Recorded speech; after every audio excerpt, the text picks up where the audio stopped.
Welcome everyone to the week 9 tutorial session of Galois theory course MA70.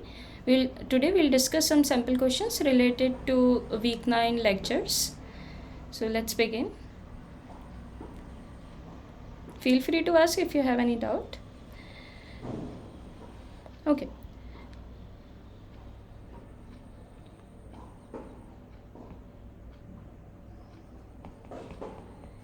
So this is the structure of structure theorem for finite abelian groups. So it says let G be, so this question is related to that. We will prove it in two parts with A and B. Suppose that G, so it is assumed that G is a finite abelian group. So suppose that G is generated by x1 to xn in G and a1 to an in Z, with GCD of AI is equal to 1, then we need to prove that there exists y2 to yn belongs to G such that a1 x1, so this set also generate the group G. So okay, so if you have seen the lecture, so this was also exercise there, but it really it proves that if we prove this part, then we can prove this fundamental theorem of structure theorem for finite abelian groups, which says like G can be written as direct sum or product. So we assume it as a addition, like operation to be kind of addition. Okay, like,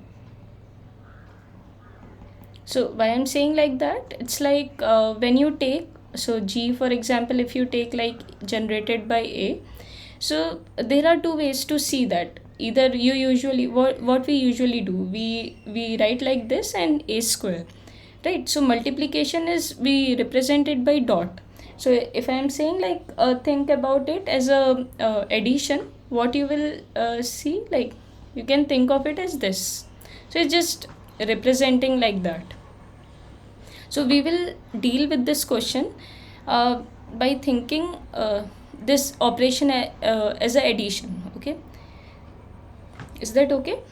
So for example, in this case, we will prove that it is G is a direct product. So I'll write as a direct sum of. So I'll maybe, okay, Gi. No, no. For some, this is finite. Okay. So direct sum of finite abelian, finitely many cyclic groups. So these are cyclic groups. If you remember, what is this structure theorem? G is like, if it is of order p1 to pr, you can write like z mod piz and whatever power is there. So maybe r1. So we write it like this because yeah. So direct sum and this direct product is same. Thinking of it as a same, like for example, this is this. So you remember this, right? What is this structure theorem? So this is isomorphic to direct product of finite abelian finitely many cyclic groups. And then you can think of, so what a typical element will look like. So for example, you have something a1 from here and you have an from here. So it's like this, right? So what I'm saying, if we write like this, so I'll just write Gi because we don't care which cyclic group we are getting.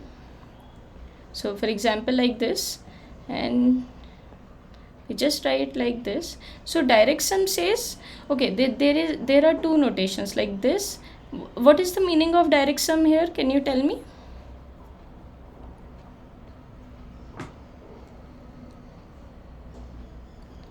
What is the meaning? Yeah. Intersection of G1 and G2 are identity. Exactly. Very good. So it's just identity. So as I said, I am thinking of this group as a with the operation addition, so I can say that identity is 0.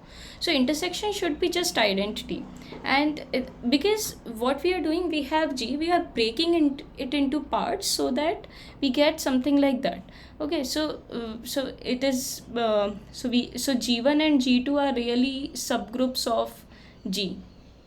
Okay, so we can talk about its intersection and everything. So G1 intersection G2 is 0, and G is equal to G1 plus G2. So it's like we can write, I'm saying addition as I again said.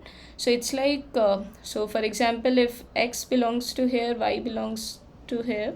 So this is like AX plus BY. Sorry, not G. So what I mean, if you say this is X is there, Y is there, then this element is in G from here. So again, if you think about it as a multiplication of, not multiplication, it's just a representation. Operation is just operation, we don't know what it is, but of course when we abstractly define the properties and everything, we need a convenient notation to work with. So we just ignore this dot or addition, whatever you say. This is just representing the operation. So it's like, if you think of it as a multiplication kind of thing, which we usually do, it's like this. Okay, because A times X is like X plus X plus X. Now replace plus by dot, so it's like X raised to power A. And similarly here, and again the operation is addition, that's multiplication. So it's really this element, if you ever get confused. So we'll stick to this operation with the notation addition. Okay, so and we'll prove like this. So we'll prove this part also, just to keep it complete. So first let's discuss this question. So G is a finite abelian group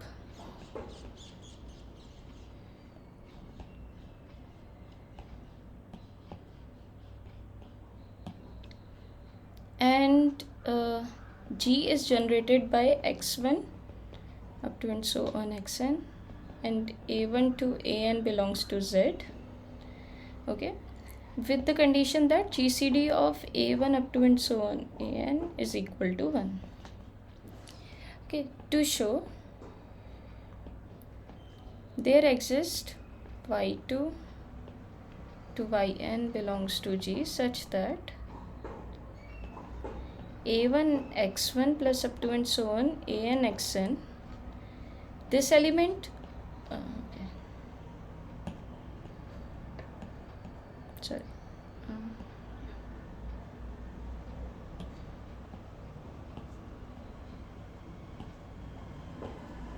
such that this y2 up to and so on yn generate G. So this means generated by, that means like all the elements can be written as some I won't say linear combination, but maybe if you can think of it like Z linear combination of these elements. Because Z linear combination, why I'm saying, because we are allowed to take inverses, so it's like minus of A can be there, and A could be any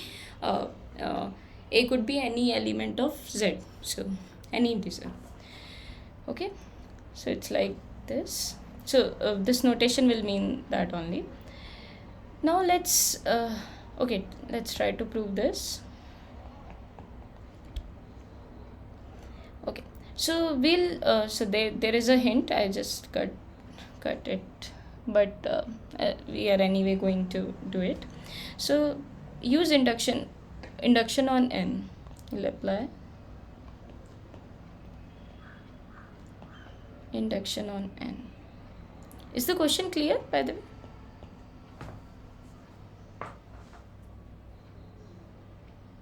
Is the question clear?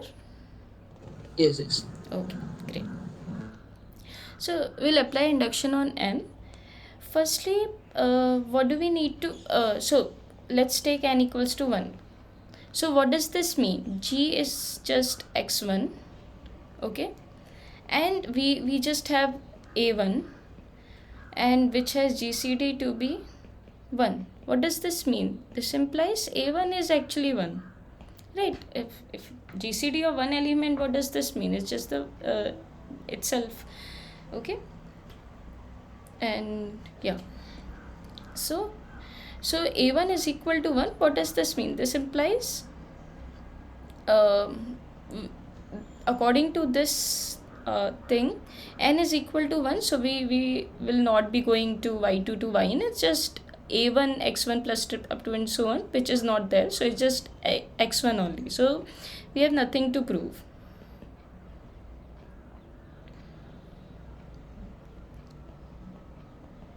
Okay, it's just tautological.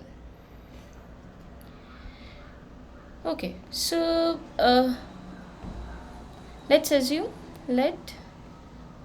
so induction hypothesis says by the induction hypothesis,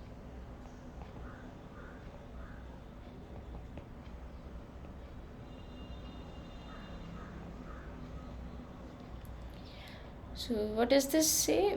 I'll just call this statement to be okay. So what I mean by statement, I'll assume this part.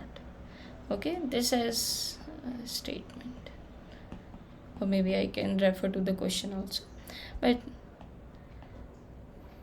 star is true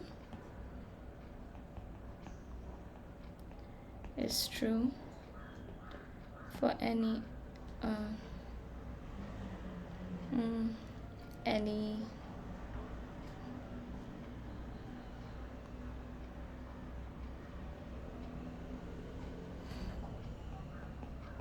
okay. So as we applied induction on n, we assume that it is true for any less than or equal to n minus 1. What does this mean? The number of elements for the generator of G is n minus 1. Okay.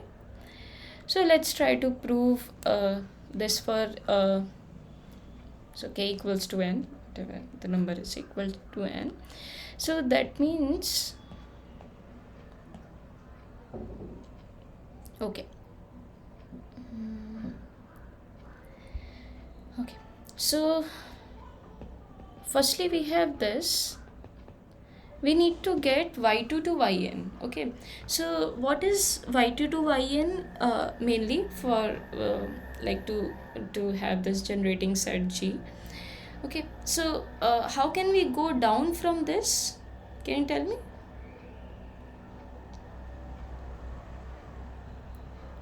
So what is the suitable thing to do here? We just ignore one element and work with the rest of the elements, and then we can use induction hypothesis and go back again to G. Okay, so let H be a subgroup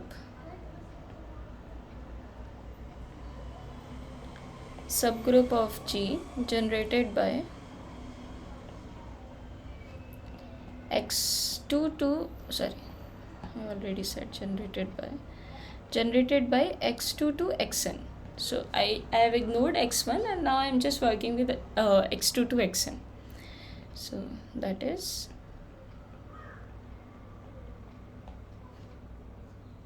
okay. So this is of course a subgroup of G. Now what do we need to so this is of course n minus 1, so we can use the induction hypothesis when this GCD, when whatever elements we are dealing with, still we have a2 to an of course, but we have to guarantee that GCD is equal to 1 also. So what I mean by that, we already have these numbers a1 to an which has GCD equal to 1. So consider a2 to an. Now if the GCD of a1 to an is 1, it does not mean that GCD of a2 to an is equal to 1. It could be some divisor of a1, right? So Yes, let D is equal to GCD of a2 to an. Very good. So now how can we get, oh okay, one thing also we have to be, so firstly GCD of A2 to AN, if we are talking about that, when can we say that? We also make sure that A2 to AN is non-zero, because at least one of them is non-zero, so that we will get some number which is strictly positive, right? Not equal to 0. So for this we have to make sure that A2 to AN is non-zero. At least one of them is non-zero. So case, so what case, if A2 to AN is 0, then what will happen? Then this implies again we are in the case of this A1 to, like, this is 0 0 0, so it's just A1 only, which again has to be 1, right? So A1 is 1 and A2 to AN are 0, so we can take this as the generating set, because this is actually A1 x1 up to and so on AN xn, because other elements are 0, so it's just A1 x1 and GCD is 1. GCD is 1, so it has to be 1. A1 has to be 1. So we have the generating set also. So we don't need to worry about anything here. Also, A1 x1 is just like some power of x1, as I said. Okay, so we cannot just take A1 x1. A1 has to be 1 to trivially say this statement. Else we have to prove that. Is that okay, this step? Ma'am, Yeah. I'm not clear. Up to that point, H is generated by x2 xn clear. If A2 to AN is 0, then the city of A1 is equal to 1, right? Yeah, that is one. So what I mean to say, so about GCD of, like, we can define it like A1 comma 0 0 0. If we have Okay. zeros, then it will, because A1 divides 0, so we can think about like this, any number divides 0, so Mm. we don't need to worry about this. So GCD of these elements will be A1, Mm. right? So Yes, yes. that has been assumed, because this is defined for any element of set. AIs are any integers. Yes. So GCD of A1 to A1 0 0 0, it will be A1 only, and that is also 1. That has to be 1. So this is from GCD thing. This is from given part. Mm. Okay. So A1 has to be equal to 1, right? So, and now we have this generating set already, which is already of the form required, right?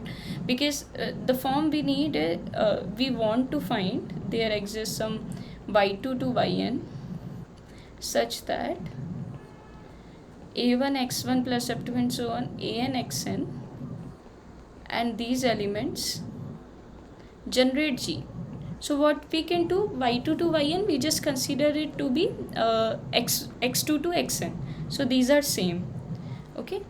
And for x1, if you know that a2 to an is anyway 0 and a1 is also 1, so x1 is same as this summation.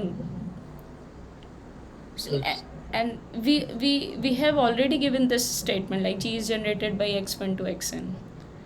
Mm. So we don't need to worry. So we have this set of this kind. Okay. So if a2 to an is equal to 0, there is like we can trivially do that.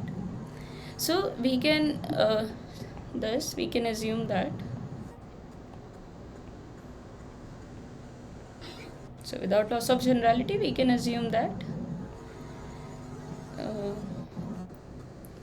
uh, not all a2 to an are 0. Like, some of them could be 0, but at least one of them will be there which is non-zero.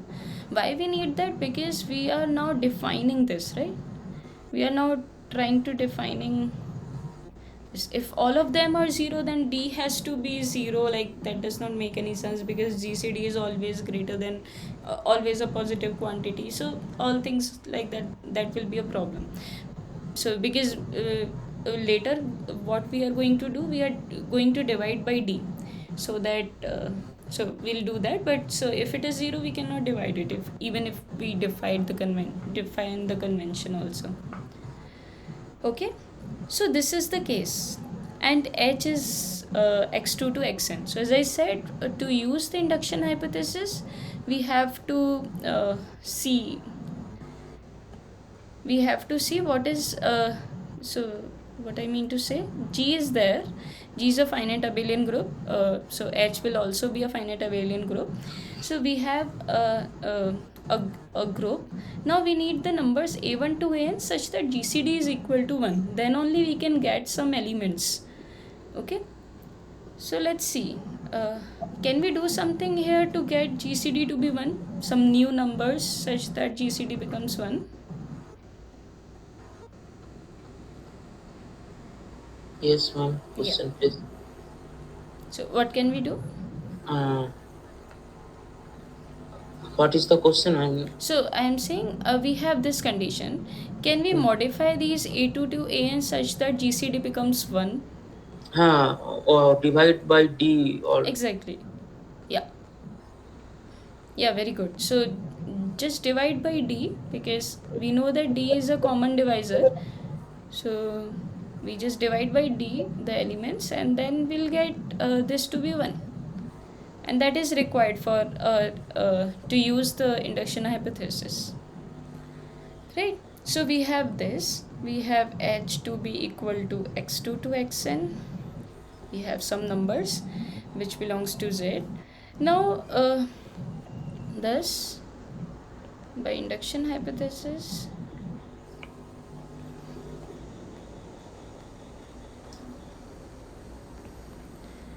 h so there exists y1 to not y1. So now be careful about that.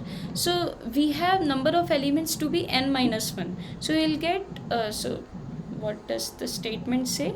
Statement says we will get some y2 to yn. So when we started with x1, so because first element is coming out of xis, and the other elements we can have anything. That's the that's we get from the hypothesis. So there exists. Now I'll just denote it by y3 to yn, just to be so that we can have it for the for main purpose. So there are n minus 1 elements. Now we will have n minus 2 elements, which is obviously n minus 2, y3 to yn, in H, such that H is equal to, now what will we have? A2 by D x2 plus up to and so on an by d xn, comma y3 up to and so on by n. Is that okay? Any doubt here? So these are commas.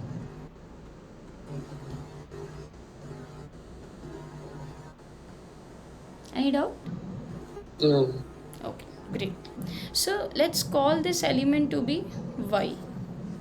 Okay, just call it to be y for now, or yeah, even we can call it y2. Let's say y2, because it's kind of we are getting some element y2 which we need.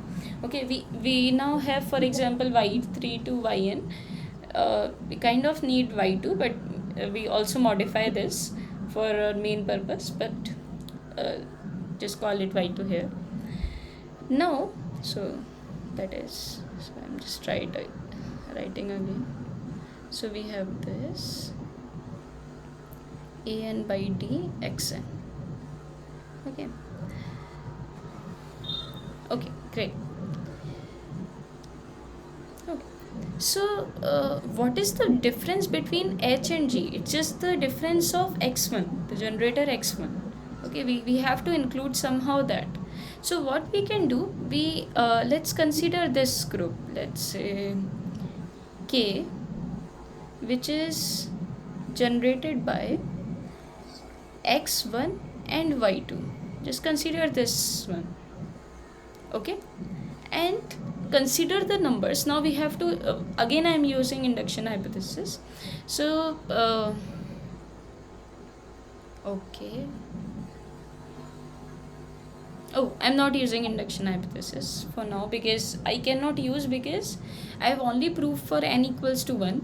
N equals to 2 I somehow have to use, otherwise I have to because induction hypothesis says we have for 1.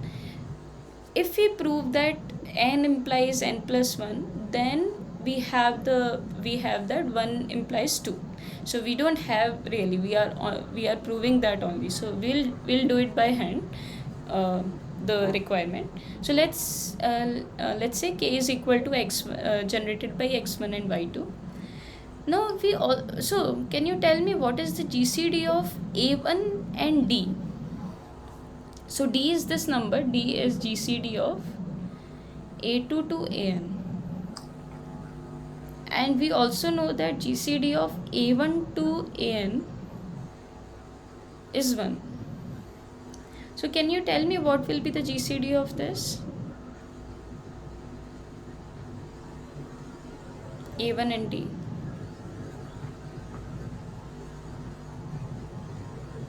1, right? Yeah, very good.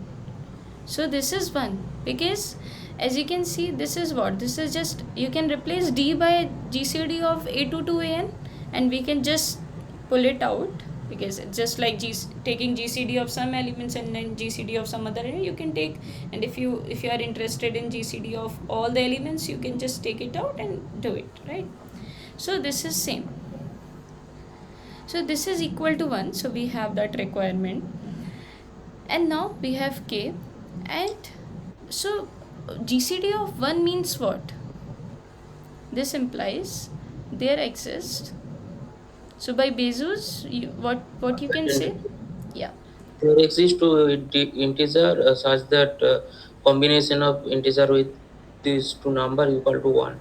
Exactly. Very good. So there exists R is n belongs to Z such that you take this combination, you will get 1. Okay. So now we have this condition. So what we can do, we need to generate a set. So what I mean to say, okay, this is something we already have, right? So I need a generator of k, okay, basically 2 elements using this thing. So and also okay, yeah. So also we need something like so at the end what do we need? We need some element, some linear, this linear combination a1 x1 up to and so on an xn. So and y2 is serving something, like y2 is something, if you see, this is like d into y2 is a2 to a2 xn to an xn. So it's like one part is there if we just take d and dy2. So what I mean by that, just take a1 x1 plus b into y2. Okay, I'm interested in this k, so I'm trying to find a generating set using so I have something like a1 x1 plus b y2. Okay, and they oh sorry, what I mean by b, this is d. Okay, so a1 x1 plus dy2, and as GCD is 1, so basically we are proving why this is happening. So we have that kind of linear combination for these 2 elements. Now other element, what can we consider? So this is a very nice condition in the sense that we need some linearly independent. So okay, when can we say these k are same? That means this will also serve a generating set for k, that is like x1 y2. So when will it happen? When these 2 elements, so that we need to figure out, these 2 elements will generate x1 and y2, because if we get x1 and y2 from these 2 things, then we have k, right? So we can find some if we can find some suitable elements so that we can get x1 and y2 out of it, then we are done, right? Is that okay? Yes, yes. Okay. So what can we consider here? Can you tell me? Okay. So for example, so you have this. Think about the determinant, if you know. So so it's like x1, y2. There is this element, and you have a1 d. Okay. So you are multiplying by this. You consider some such element such that the determinant is non-zero or maybe 1, whatever is a requirement. So you can consider, for example, you take a1 into r, so you take this and you take minus s here. Then the determinant will be what? a1r minus sd, that will be minus minus s, so that's why I took minus. And you take the determinant, what will it be? a1r minus minus s into d, that will be a1r plus sd, that is 1, right? So determinant is non-zero. So basically if we consider these two elements like multiplied by x1 y2, we so these are linearly independent elements in the sense of what you have done in vector space with vector spaces in linear algebra. So why I'm doing that? Because at the end we need the elements x1 and y2. What when can this happen? If we have some determinant which is invertible in that sense. So so my claim is, you consider this. Okay, so you consider this, then by a linear combination you can get x1 and y2, right? Is that okay? So for example, if you consider this, what you can do, plus dy2, and so what you can do, you can multiply by r here. Okay, and what you can do, you can multiply by uh, so a r yeah, here there is s, so you multiply by minus d, so minus s x1 plus r y2. So what will you get? You will get r a1 x plus r d y2 minus plus ds x1 minus dr y2. So this will get cancelled and this will become x1. Is that okay? Is this convincing? Similarly, you can pick a suitable element so that you will get y2 also, or you can just multiply by a1. Okay, you, so again yeah, you cannot divide kind of thing. So these are integers, you are not allowed to have quotients. So don't think about, just why I'm saying linear because I am allowed to have linear combination, we don't have division and everything. So just think about all the linear combinations we can have. So we need x1 and y2. So r and d are such that we have gcd to be 1. So using that we can get the required thing. Is that okay? Yes, yes. Okay. Okay. Great.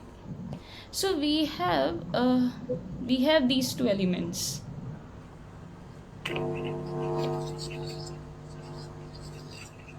Okay. Yeah. So we have k to be equal to this. So I'll just write again.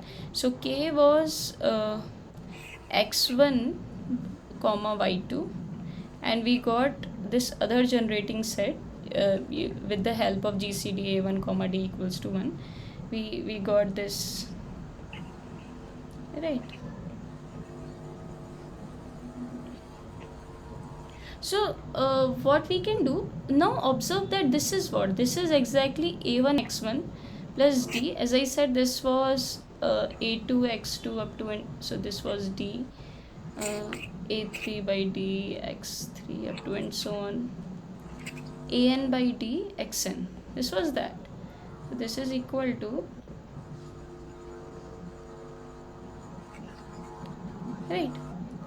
So this is exactly which was required. Now you have this other term.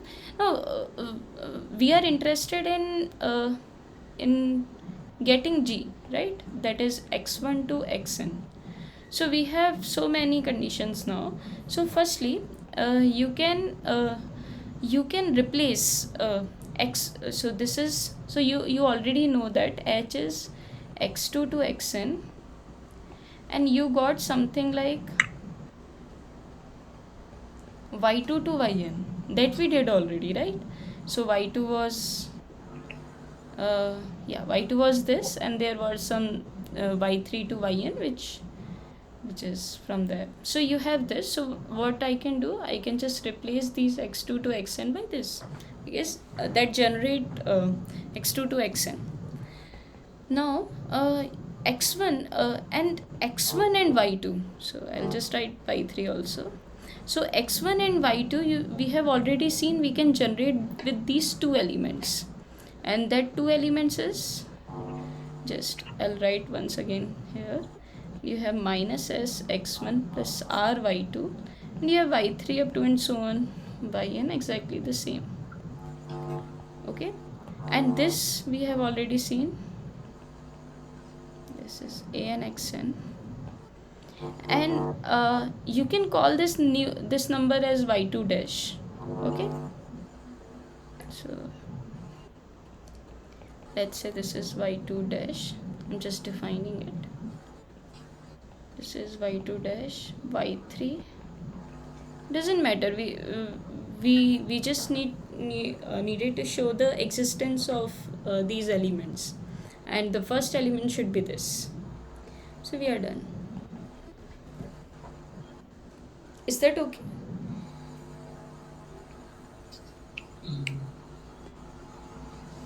Yes, yes. Okay, great. Okay, so what do we have? If g is generated by x1 to xn, and there are some ai's which has gcd 1 a1 to an, then there exists some y2 to yn in g, such that g can be generated by a1 x1 plus up to and so on an xn, and y2 up to and so on by n, these elements. Okay, so let's try to prove the structure theorem for finite abelian groups. So we already saw that. Okay.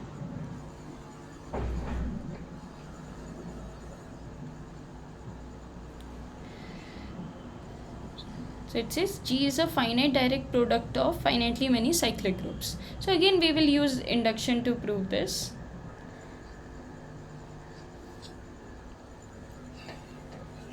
So apply induction on, okay, apply induction where that is also required. So yeah, so G is given to be just a group, okay, finite abelian group. We don't have any other thing in hand. Okay, as I said, what n I was considering, that was not is not there right now. So G is, so since G is a finite abelian group, we can find a finite generating set for G, right? Consider finite generating set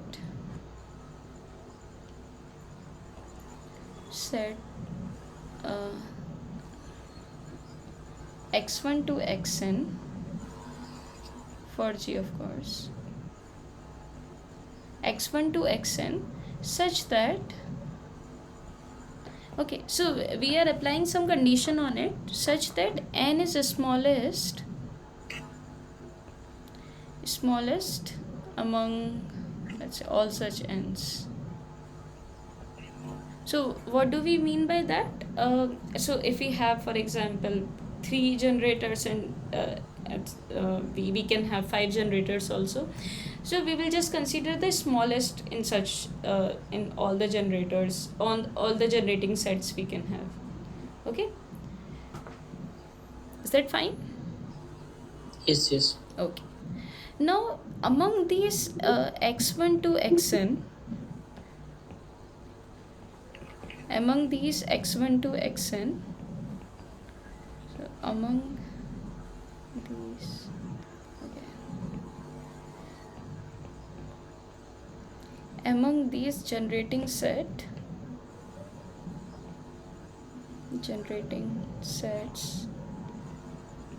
for G, okay, generating sets means of length, so as I said set, so I can say of cardinality n. So we already said, so there may be n of cardinality n. We can have plenty of generating sets, right? Now among these also, you consider generating set. Consider a set such that least. So what you can do, you can also order it in terms of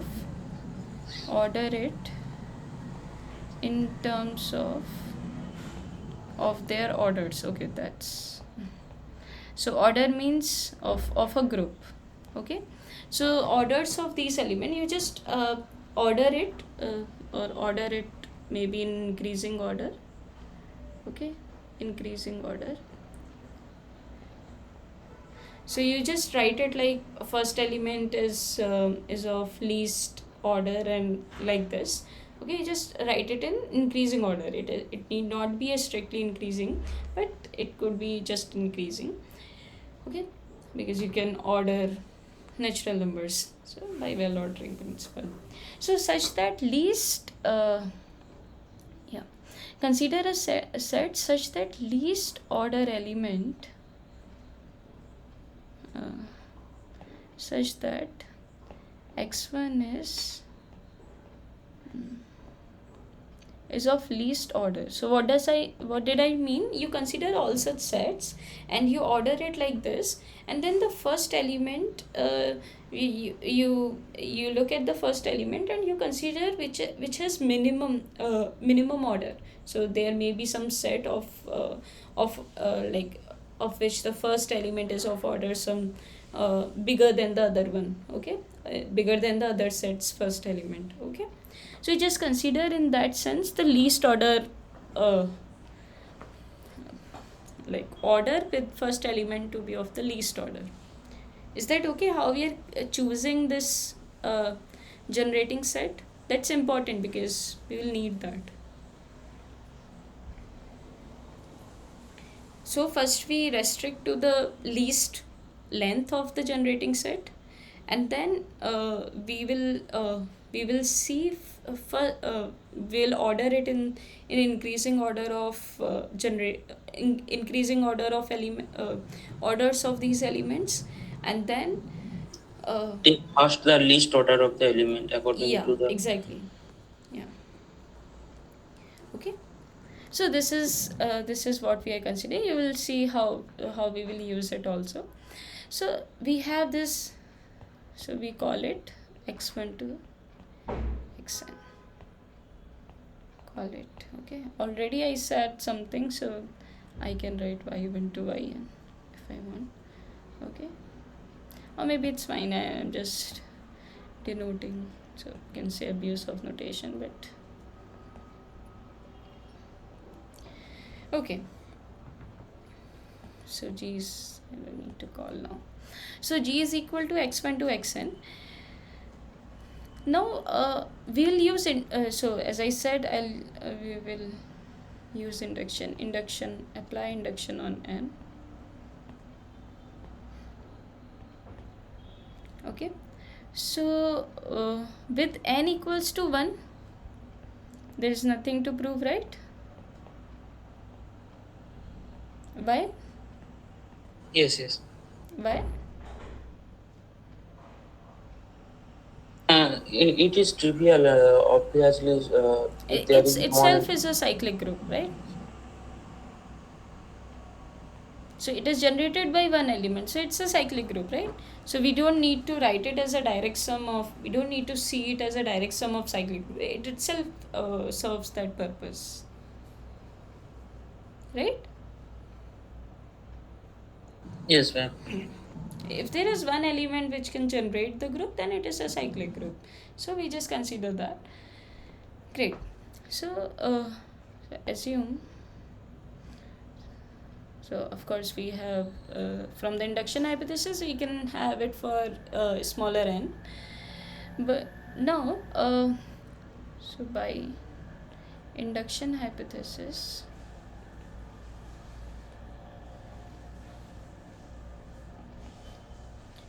h, which is like x2 to xn, so we have chosen x1 such that these properties holds, like it is of least order in all the generating sets, like first element. So by induction hypothesis, h is this uh, is direct sum of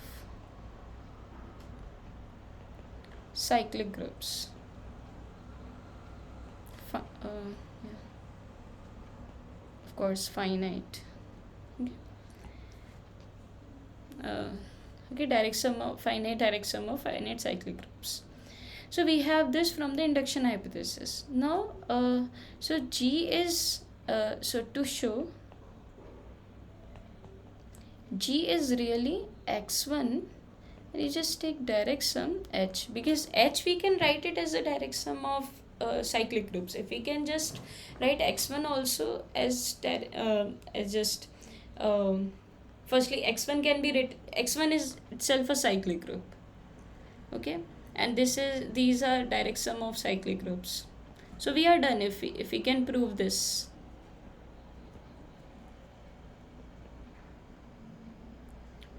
Okay, so what is exactly we need to prove, because we already know G is what, G is x2 plus h is what, h is x2 to xn. So we already know G is this, because sum means what, as I said, this all the elements are just the linear combination, z linear combination of these xi's. So this is exactly same as x1 x2 up to and so on xn. But sum could be so there might be multiple ways to write some element with this sum, but now if we want to say that this is direct sum, we have to prove that this intersection h is just 0, like just the identity element, right? So that is we really need to show.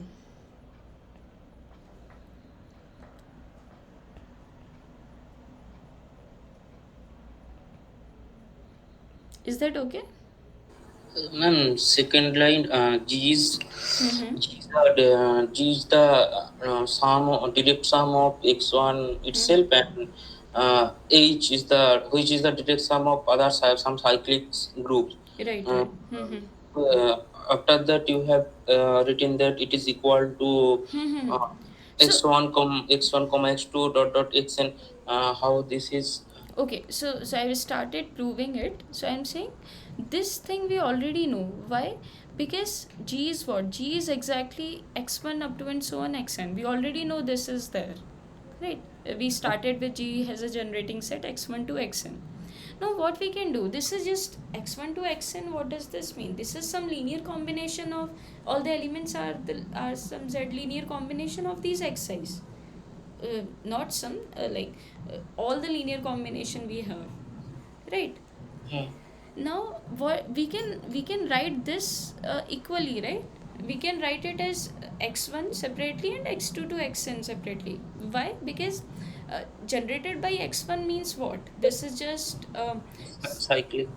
yeah, cyclic. So it has elements of the kind like a1 x1, where a1 belongs to z, and in the linear combination x2 to xh we have all the linear combinations of x2 to xh. So when we add means all the elements are like, you pick this element from here, you pick element and you add it up, just this. Okay. So this is we have done nothing. It's exactly the same thing. Even we can write it like this plus this. But this is not enough, because we also need to prove that if we can write this and if we can prove that there is no intersection between all these, so all these are pairwise trivial. So pairwise the intersection is trivial. If we can prove that, then this itself serve the purpose of G. Okay. Right, but this need not be true, because x2 to xn could be anything, or you can prove that maybe with such a generating set, but we don't know right now. But from the induction hypothesis, we can say that x2 to xn has some can be written as a direct sum of cyclic groups, right? Okay. So this we are not using because we don't know right now that if we can prove that x2 intersection with x3 is 0, like all such linear combinations. That might be true, but of course we have induction, so we can always reduce our work. Sorry. So yeah, we need to show that this is yeah. So we need to show that this is a direct sum. So that means we need to show that x generated by x1 and this h has no intersection. Like it's just a trivial intersection, that is 0. Because this is cyclic and this is cyclic, so we will be done. Okay, so let's try to prove that. Assume the contrary.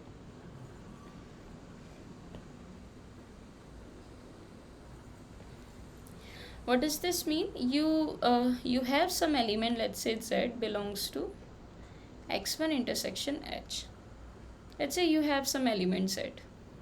Okay, of course we are saying we are assuming that this is not true. So there is some non-trivial element in x1 intersection z. There exists.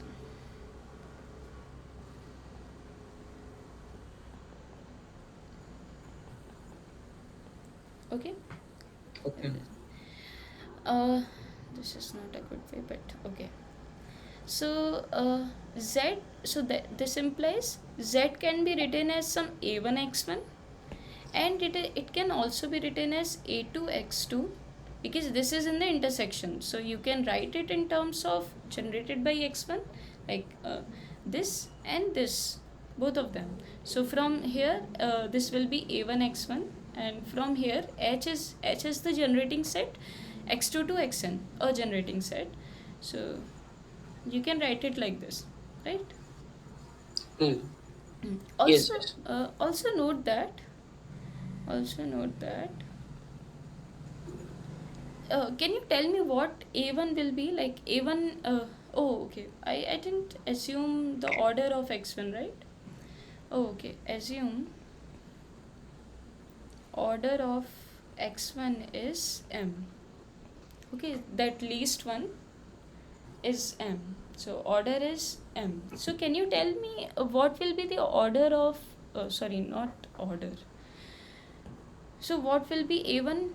Like, can you give some restriction in terms of m basically? So x1 has order m. So when you take the class, when you consider the group generated by x1, the elements will be what? So as I said, this is just a power, like a1 x1 is Yes. like x1 raised to power a1. So we will only go up till m minus 1, because when we go to m, it will become identity. Identity means 0, right? So Yes. can you say that a1 will be strictly less than m, because z is non-zero, so it must be one of them. We can Yes. still have a1 to be very big, but why to take the repetition? We just take strictly less than m, because as I said, you can take m plus 1, that will become a1 only. Sorry, that will become x1 only, but we can say that a1 is less than m. Here we can consider, right? Because this set has cardinality m.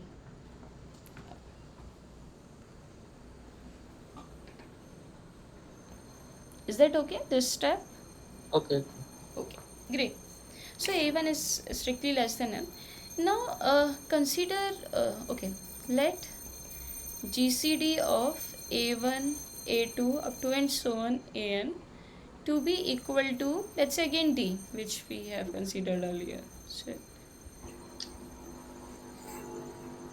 okay, then so what we are doing, we are trying to do something so that we can use the step a, like the part a.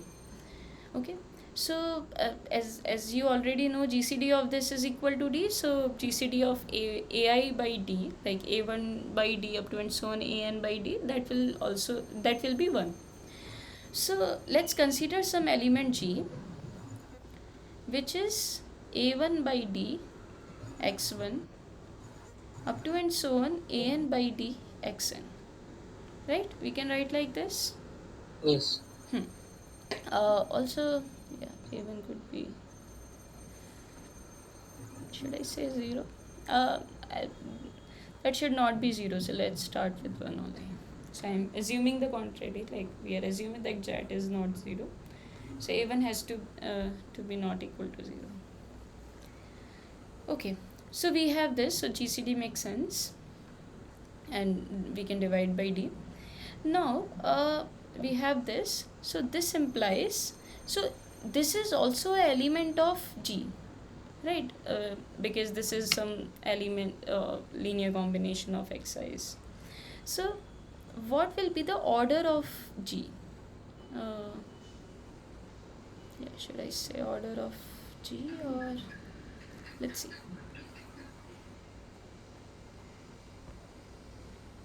mm, if I say dg,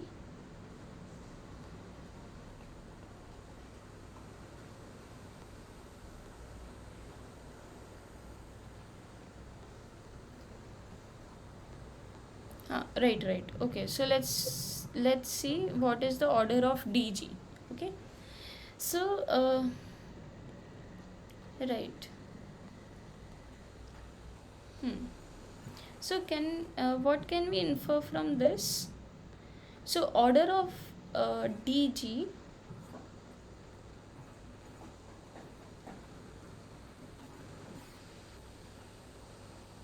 mm,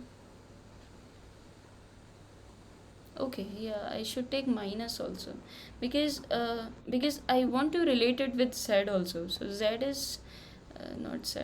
So if you see, this is okay. My bad. So okay, so this g is 0 also, if you see, because um, I should not take this. 1 second.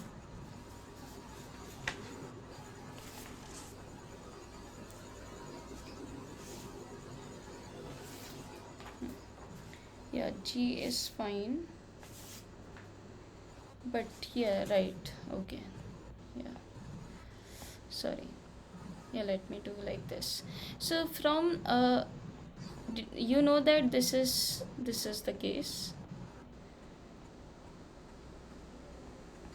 So this will imply minus a1 x1 plus a2 x2 plus up to and so on an xn belongs to, not belongs to, this is just 0, right? Just you just take all these elements to the left, so you'll get this to be 0. Now let g to be equal to a1 by d x1 plus up to and so on an by d xn, right? So you just take this. Firstly, this does not imply that g is also 0. Don't think of, as I said, we are not, when you say divide by d, that does not mean like that. G is some element, but when you, so if you see this will be 0. And what does this mean? This means, so you are in a group, so this means this is identity. So this means order of g is less than or equal to d, right? So as I said, this is a power. Power means, in terms of operation, g operate, operated by with G like D times. So this implies order of G is less than or equal to D. Is that okay from these two steps? And now, okay, so what is D? D is also less than or equal to A1 because D is a GCD. GCD is Yes, sir. always less than all the elements, and that is strictly less than M. As I said, A1 we have taken this to be this. Okay, and order we already know that should be greater than or equal to 0, which is order of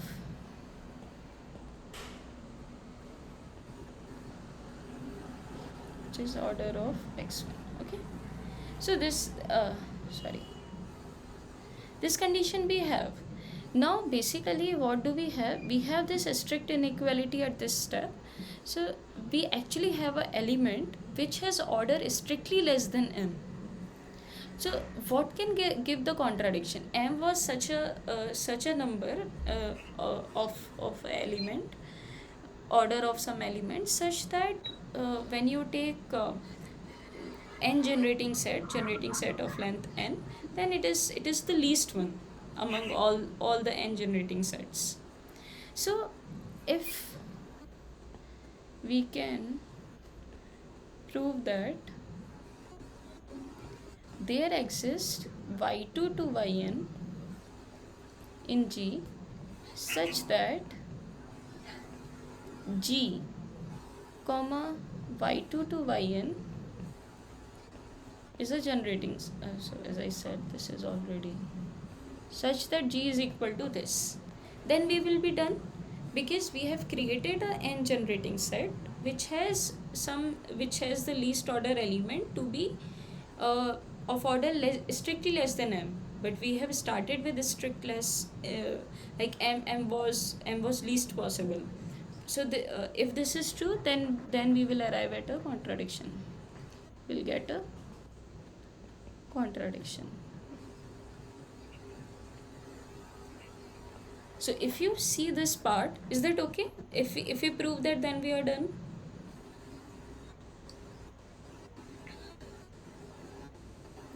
So we started with the element G, Z, which is in both subgroup generated by x1 and in H.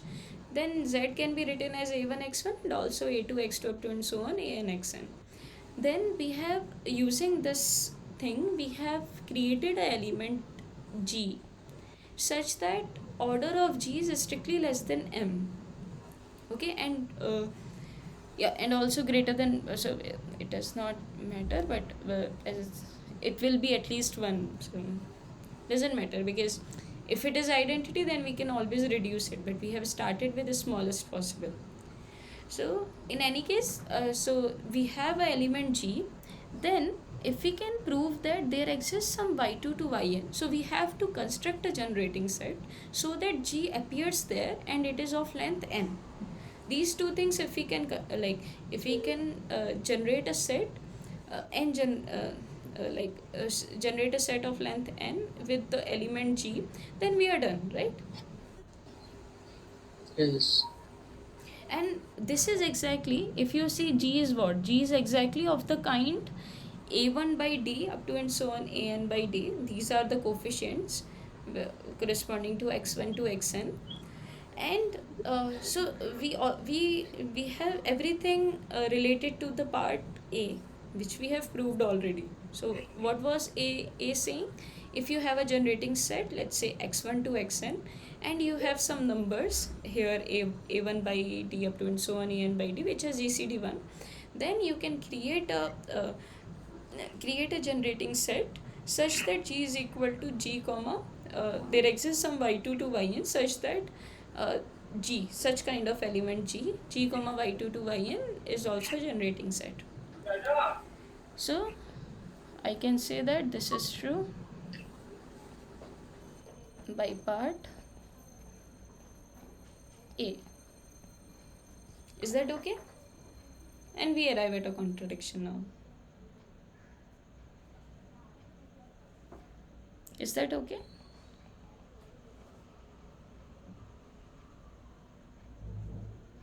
Any doubts here? How we did that?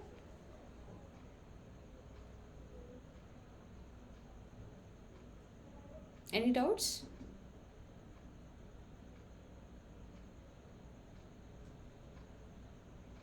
Okay, I hope so. You don't have any. Okay, so let's move to the next question. Okay, so actually this, if you see 9.2 question, and so that is due like for the assignment only, and 9.3 that has already been proved in the lectures, so you can look it up, which is which says that which so this will use 9.1 and 9.2, but this says that if you consider any abelian group, so this is inverse Galois problem. So if you consider any finite abelian group, then there exists extension there exists a Galois extension of Q such that Q means rational numbers, such that Galois group of that extension, let's say extension L, is this group G. So if we consider any finite abelian group, then we can always get a Galois extension of Q. That's what it says. And this is, yeah, so this is a very big problem. This is even very hard for any general group, and even we don't know everywhere. So this is said to be a inverse Galois problem. So why we are saying inverse? Because how we have started, we started with the what we usually do, we start with the extension, field extension, and we create the group out of it, that is Galois group. So now if you start with a group, and can you say that there exists a Galois extension of Q, like of rational numbers? Okay, so this has already been proved in the lectures, that is I think 44, lecture number 44. So you can look at it up, and if you have any doubt you can ask me. And this was due for this week's assignment. Okay, so I'll move to the question 9.5, because yeah, anyway, so that was 9.2. Yeah, okay. I hope I have not missed here. Yeah, that was 9.4, I think. Anyway, you can check it and observe. Okay, 9.1 was first question, and 9.2 we just solved. That was due. Solved. 9.2 is again, 9.3 is again due. 9.4 was using 9.2 and 9.3. Yeah. So that's like this. So that's why we have 9.5 now. So that is also a good question. So this yeah, okay, I'll go through the question and then what is the sense of this. So you start with the prime number p, which is a odd prime number, and let zeta p be a primitive nth here pth root of unity in C. Further, let H is a subgroup of, so I can, subgroup of G, which is ZP cross, which is the Galois group of QP Q, so the cyclotomic extension. Okay, so we have proved this is also proved in the class, in the lectures. So this, and H is, this is about G, H is of index 2. So H is a subgroup of index 2. So that means G over H is 2. So this is cyclic, you already know. So the H is abelian, so we have everything here. So this is a normal subgroup N. So we can deal with Z mod H also as a group. Anyway, so H is given to be of index 2. Now, right. So also you know that this will be H will be your so I can say is the subgroup, not a subgroup, because this is of index 2 and G is a cyclic group, so it will have exactly one subgroup of index 2. Is that okay? Like this is p minus 1 by 2 of order p minus 1 by 2. I'm saying order of H will be p minus 1 by 2, and this will be exactly 1, because you know that every cyclic group has unique like subgroups subgroups of order like for any D divisor of so if G is of order n and D is some divisor of n, then there exist, and if G is cyclic, then there exists unique subgroup of order D in G. Is that okay? Yeah, this is normal we are using. So I can say that H is that typical that one subgroup which is of order p minus 1 by 2. Yes, ma'am. Okay, great. So very good. So this is what is given. Now take X to be this and Y to be this. So let's take X is equal to summation zeta raised to power I belongs to H, and Y is equal to summation I belongs to G minus H. This is minus. Okay, so two elements are given, and note that what will okay, never mind. So two elements are given, and these are where these are elements of QP only, right? Because where zeta belongs to okay, yeah. So zeta p is the primitive pth root of unity. So these both elements will belong to QP, right? And H is what? H is a subgroup of ZP. Subgroup of ZP cross.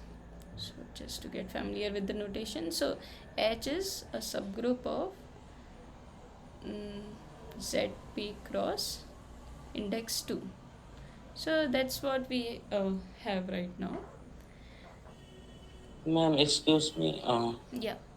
Please question, please. I had to go outside for a reason, so I Okay. missed the question. So question says P is a odd prime number. Okay. Yes. So P cannot be 2. So and zeta p is the primitive is a primitive pth root of unity. That, like, you know that there could be more, Yes. but zeta p is a primitive pth root of unity in C. Further, assume H to be a subgroup of G. So what is G? G is the Galois group. Sorry.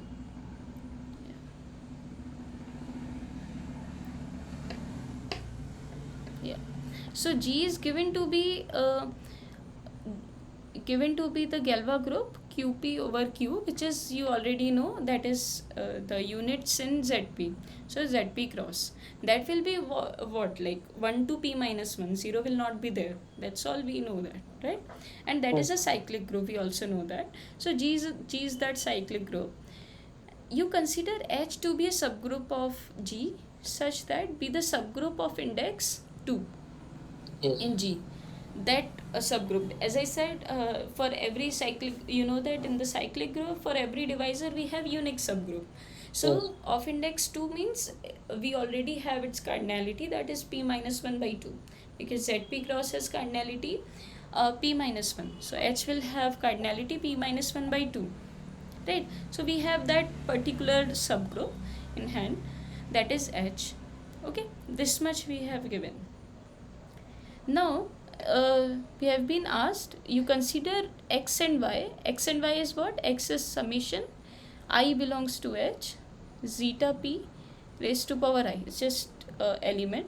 So this is in QP, because QP is the that is cyclotomic extension. This is zeta p because QP is what? QP is the cyclotomic extension of corresponding to x raised to power p minus 1. Yes. Right? And also y is I belongs to G minus H, zeta p raised to power I, which belongs to QP. So there are two elements given, and now we have been asked, show that both x and y belongs to fixed field of QP with respect to H. Okay, so let's try to prove that. We get familiar with the notations soon. So A is, so to show x and y belongs to fixed field of QP with respect to H. Okay, so let's try to see that. So x is given to be all those I belongs to H such that zeta p raised to power I. Also firstly think about that, what is H? So H is a subgroup of G, not subgroup, so yeah, subgroup of G, which is ZP cross, and that is actually what? Automorphism. Galois group is just the automorphisms of QP over Q. Q algebra automorphisms. And that is what? That is, you know that what is QP? QP is actually zeta p, right? Because we just need, this is primitive pth root of unity. So we have this. So that means any automorphism, so you have, okay, so if you consider any sigma belongs to automorphism of QP, Q, then so if you know where QP is mapping, then you are done, like, because you know that Q is on, or Q is always fixed. You just need to find where zeta p maps, then you can have all the element where all the elements map, right? So where can it map? What power it should have? 0 to p minus 1. Okay, yeah, 0 to p minus 1. But can we allow a 0? This is a automorphism. If it is a homomorphism, of course we can have 0 also, but we cannot have. So basically in general for zeta n, what is always the condition? It should map a generator to a generator. That is, it should map any root of minimal polynomial to the root of minimal polynomial. And you know that what is that minimal polynomial? That is phi x product x minus zeta raised to power, let's say k again, where k is in between, so I'll define it in general, and k and n should have GCD 1. That is also required because to keep it a automorphism, k and n should have GCD 1. That's the requirement we always have for automorphism.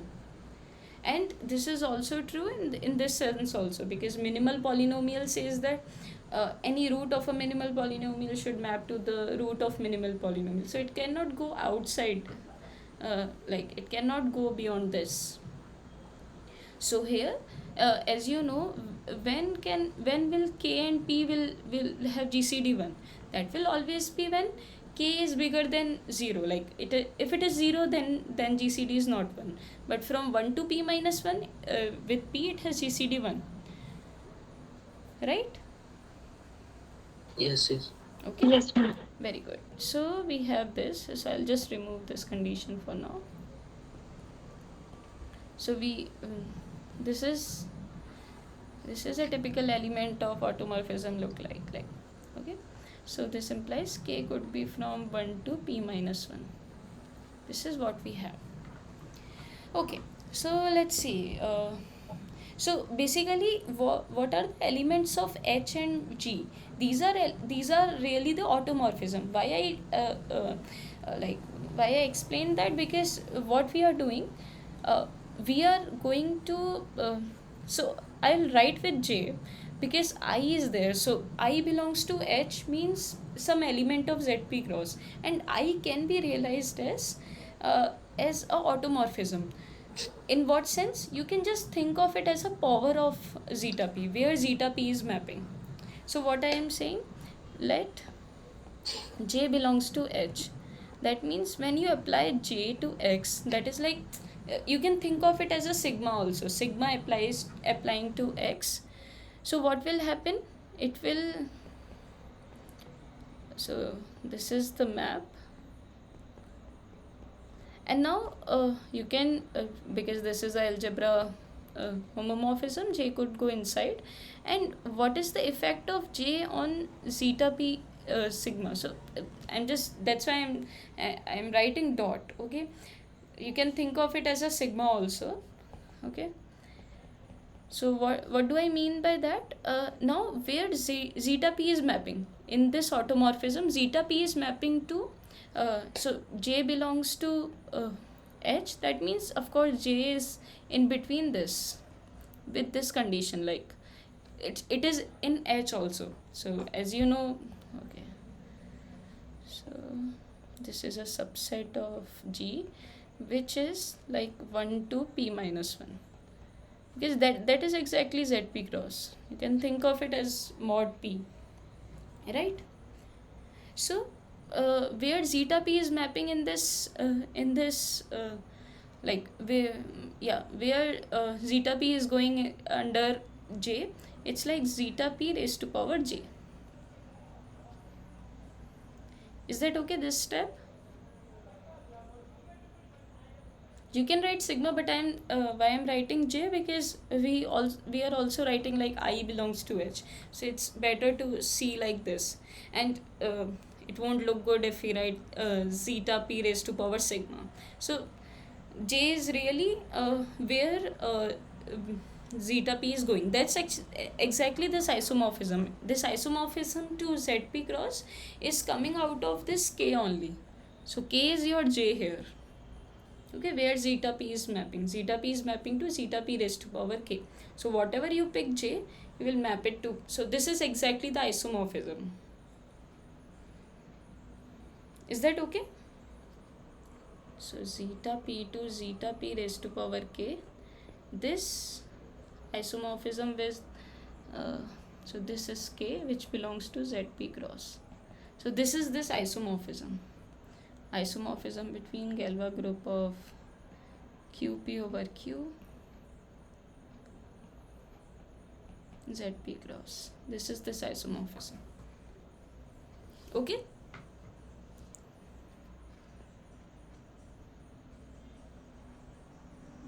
Are you with me? Yes, ma'am. Okay, great. So you have this, and now what you can do, this you can realize this J into I. What is J into I? J belongs to H, I belongs to H, and J is some fixed number. Okay, fixed number of H. So you can also take this sum over, let's say J I belongs to H, right? You can change the summation because it is summing over all the elements of H. So what we are saying, H is same as GH, because this is a group. When we multiply with some element of J, so this set will always be same. You know that coset has length same, right? Yes. So this is exactly what. So what we are doing, we are actually summing it over all the elements of H with zeta p raised to power that. So this is same as X, right? So it's just because you know that when you multiply, even when you multiply in 1 to p minus 1, multiply with this with some J, then and J belongs to H also, so it cannot be 0 or something like. There is one more thing. This is the full set, so J to H only. I cannot represent it because I don't know the elements. Anyway, so okay, now let's that is what we was asked. So you consider any element of J, when you apply on it you will get X, so this implies X belongs to fix of QP. X is in the fixed field of QP with respect to H. So when we fixed field, because what is this definition? This says you consider all the elements Z in QP such that like I'm writing sigma if you want, or anything is fine. So J dot Z is equal to Z. That is also sigma. You can see in any way. So we have all the isomorphism and we can write this. Okay, one more thing. J could be anything. Okay. For all H this should happen. So this is exactly the fixed field. So X is in the fixed field of QP with respect to H. Now let's take Y and again let's take J. Okay. So we have to prove for both, right? So this is sum over J I belongs to H such that zeta p raised to power I. Sorry. This is G minus H. Okay. So you have this summation I belongs to G minus H. So same thing we will do. This we have. That is how the automorphism maps elements. So that's what we have used. Now there is some difference from earlier case. So J belongs to H. Okay, let J belongs to H again. So J belongs to H, and you know that I belongs to G minus H. These two things are there. Now can you tell me where J into I go? Where will it be, in H or G minus H? H. Because So J is in H and I is in G minus H. H is a subgroup, so Yeah. Ji should be in H. Okay, so let's see if that is true or not. If this is the case, so if this belongs to H, that means J into I is in H, J is in H, then you can take the inverse because every element of H will have inverse, right? So you can take this, and since this is a abelian group you can also write like this, and this implies I is also there, that is also in H because all the combinations are here, right? So that will be that will be a contradiction to this part. Yeah, so because of this inverse thing we cannot say that this is if. Okay, so this is the explanation you can consider. Okay, so J into I should be in G minus H. Now one more thing, if you consider I and I dash in so what I mean by that, so I also want to say that if you consider all the elements I, so I'm saying as a coset this is same as okay, I should not say like this. Okay, so okay. J into I belongs to G minus H. So J into I, if we consider that, this will also be, so as J is a generator, like this is 1 to P minus 1. When you multiply by J, that will also give a full set G minus H. So basically I am claiming You take j into I where I belongs to g minus h, that is also g minus h, right? Why? So firstly we have proved that j into I belongs to g minus h, that is fine. Now what we have to prove that, so basically this containment is fine, the other containment we need to see. So let uh, k, maybe k is in g minus h, then what you can do, j is already fixed, you consider j inverse of k. What will it be? That will also be in g minus h. Why? Because this is in h, this is in k. Oh sorry, not in k, this is in g minus h. Then again multiplication has to be in g minus h, otherwise otherwise k has to be in h. So same argument. So this also belongs to h, and that will serve the purpose. Why? Because now you can consider j inverse of k in this set. What I am saying, you started with k, right? You wanted to show that k is here, right? So you can just take I to be equal to j inverse k, then ji will be k. So we have proved the other direction also. So you can prove that this is just a theoretic, nothing more. So basically we have proved that j into the element y is actually summation zeta j into I, where I is going from g minus h. That is also same as, you can write j into I belongs to g minus h zeta j I, and this can also move from, like, just replace j into I by I, that's fine. That is again y.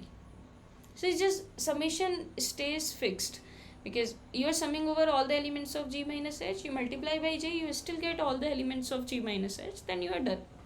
That's what we are using, right? Is that okay? A part,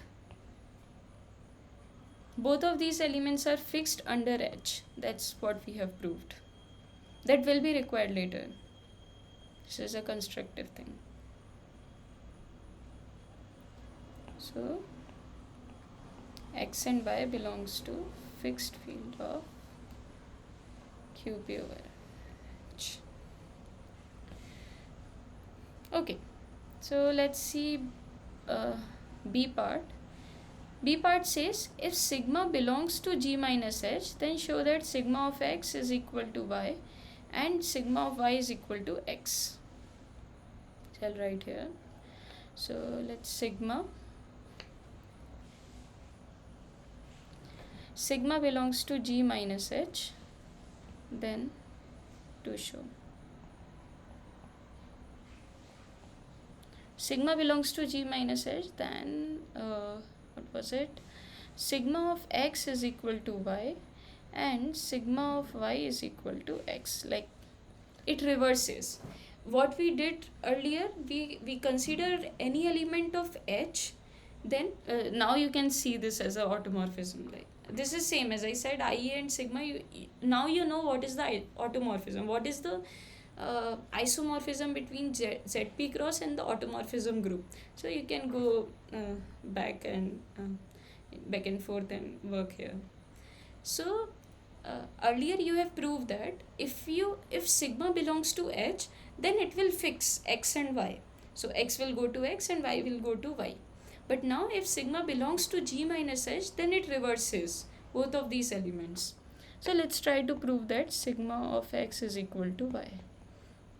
Okay, so you start with so I'll write sigma is corresponding, sigma is, so under this map, let's say Galois QP over Q, and there is this isomorphism this. So sigma goes to, I'm writing J. So, and J means where sigma is really zeta P is going to zeta P raised to power J. That's the isomorphism we have.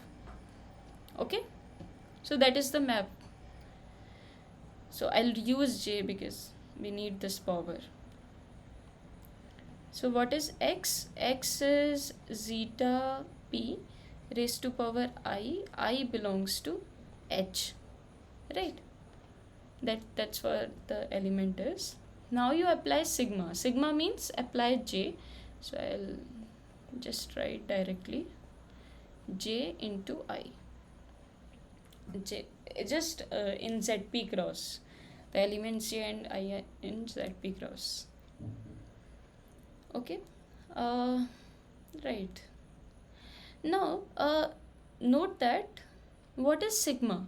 Sigma is something in G minus H. So J does not belong to H. That's what we have. That is in G but not in H. So now, so basically all the elements should get reversed. So let us see. So what is J into I? So what is this set J into I where I belongs to H and H does not belong to H. So what, firstly tell me what will be J into I? Will it be in H or G minus H? Where J into I be?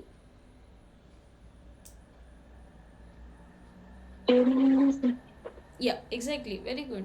So this element will be in G minus H because J is not in H and I is in H. As we have seen earlier, the multiplication should be in G minus H. Great. So this is in G minus H. Now just think about it. If we can cover all the elements of G by H here with this set, then we are done. But now so from H to G minus, if you want to go from H to G minus H, then you really should have summation is some finite number, like a finite number from H, like cardinality of H. But you know that cardinality of H is exactly half of cardinality of G, right? As we already know that this has index 2. So that means the cardinality should be same as G minus H also. So the cardinality is fine. So cardinality is fine. So basically what do we have? This is contained in G minus H. Okay, this set is contained in G minus H and the cardinality of this set is G minus H. Cardinality of this set is exactly equal to cardinality of G minus H. So all the elements must have been covered, right? Also note that J into I1 will not be equal to J into I2 for I1 I2 belongs to H, like distinct. Why? Because in G we can take the inverse of J and we will have I1 is equal to I2 if these has to be equal for distinct ones, right? So we can say that this set is actually so this implies this set is exactly equal to G minus H because of this argument. Firstly, cardinality is same and you have shown one is contained in another.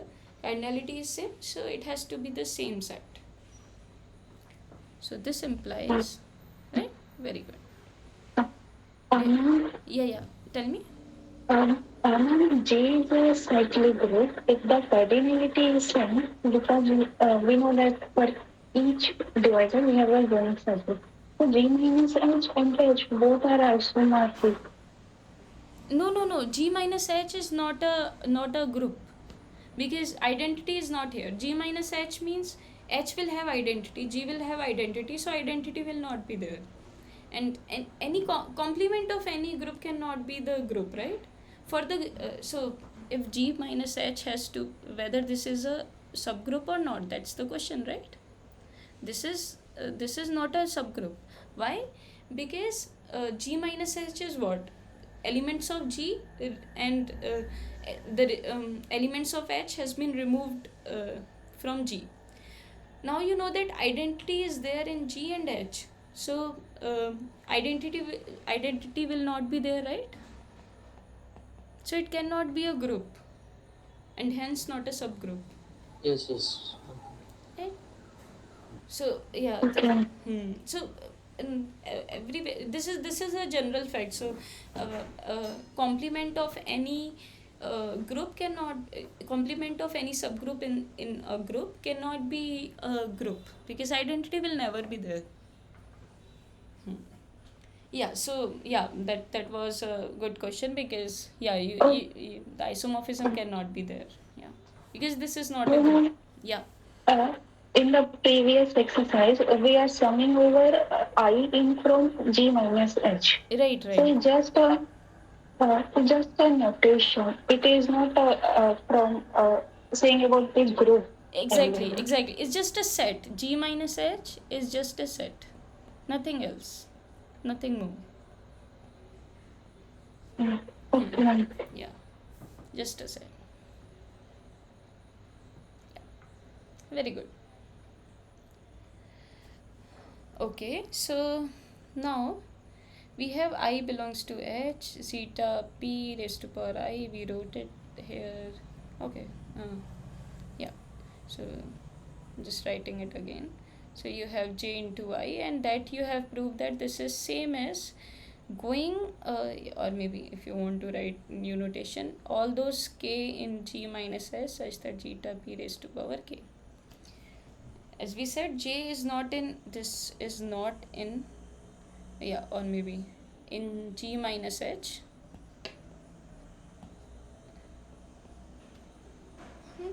Okay, so this is in G minus H. So when you multiply it, you will get G minus, set G minus H, and this will be same as Y. So when you start it with X, you got Y. Similarly, prove that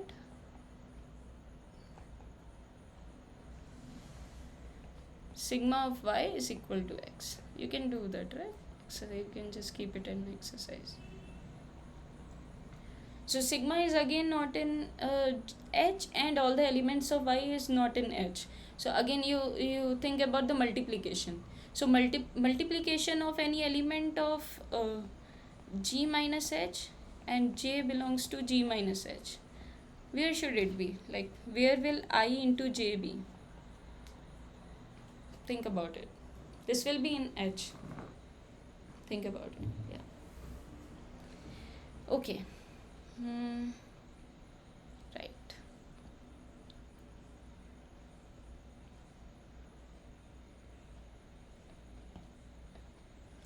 Okay.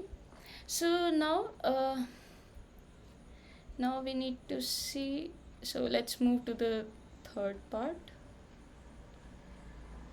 Show that x and y are zeros of the polynomial this. We need to show that these are that special, that these are zeros of some polynomial. So let's see. Okay. Let's see. X and y are zeros to show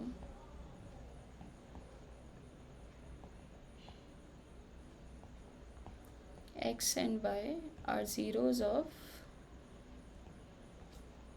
the polynomial capital X square plus x plus xy belongs to qx. So yeah, xy belongs to qx also, that can be checked. Right. So to to prove that these are zeros of this polynomial, what can you do? What do you think? This is a quadratic polynomial. So what is the usual notation you have?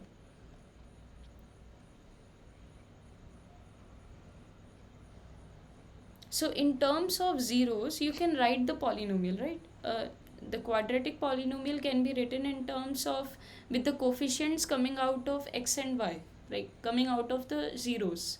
So as you can see that x into y is there, right? Do you remember this b by a x plus c by a thing? Yeah. Right. So what was this? This was the sum of the roots, Roots. and this was product of roots, right? So basically you can go back and forth from zeros to the polynomial. You can Yeah, that's exactly coming out of, you take x minus x into x minus y, then you multiply, you will get this.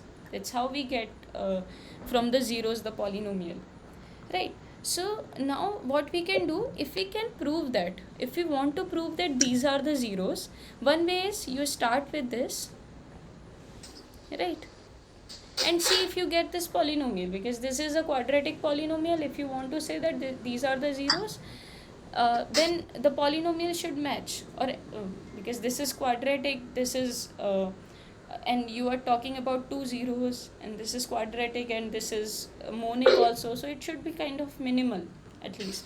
So this looks promising. So what will we get? This is x square minus x plus y, x plus x into y, right?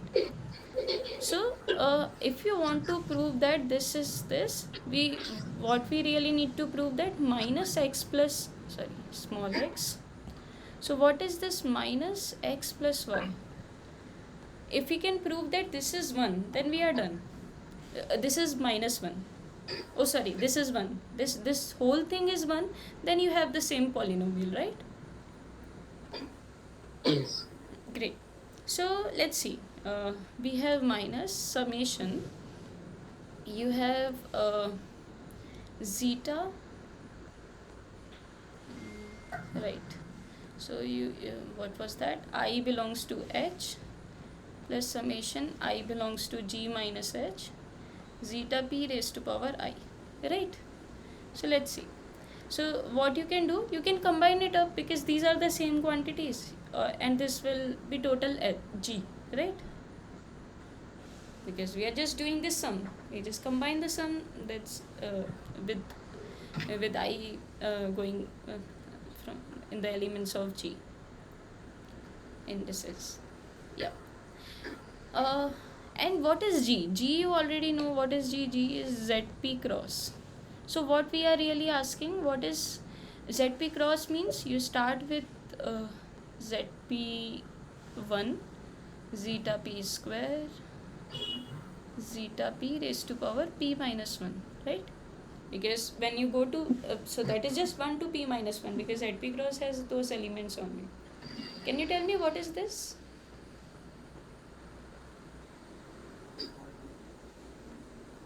Yes, ma'am. Question, what is? Yeah, what is this quantity? So you know that this raised to power Yes. p.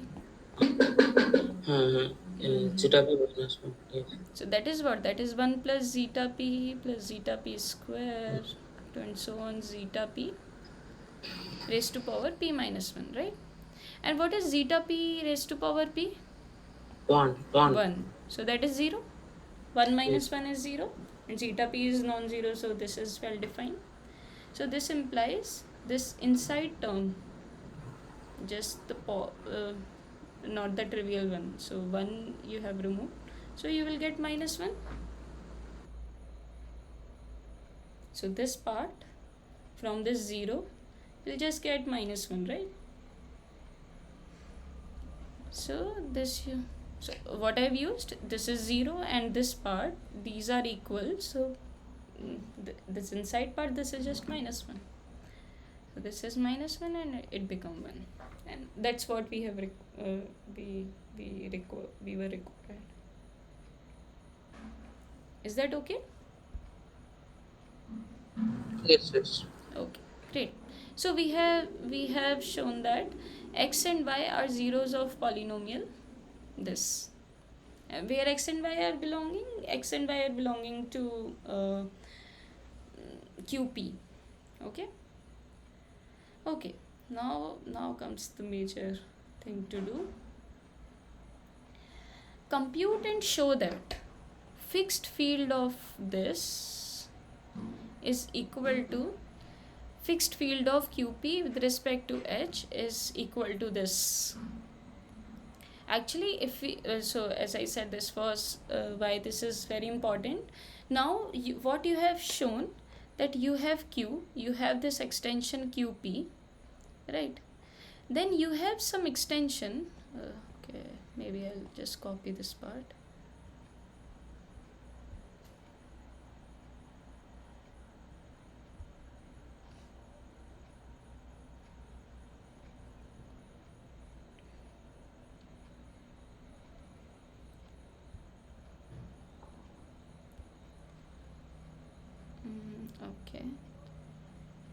So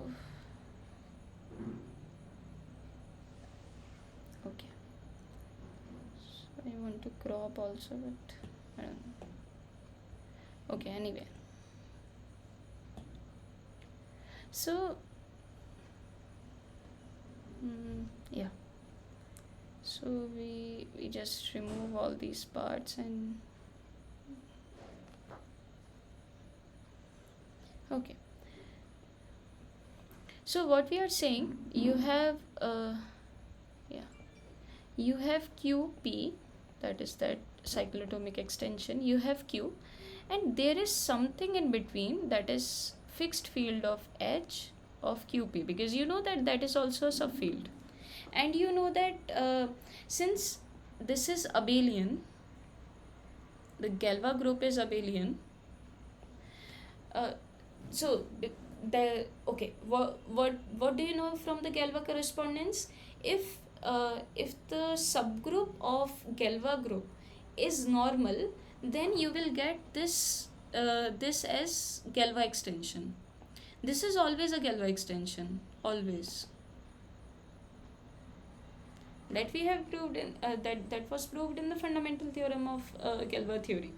Fundamental theorem of Galois theory says if you have Galois extension, then subgroups of Galois group can be Rn11 correspondence with the intermediate subfields of QP over Q, right?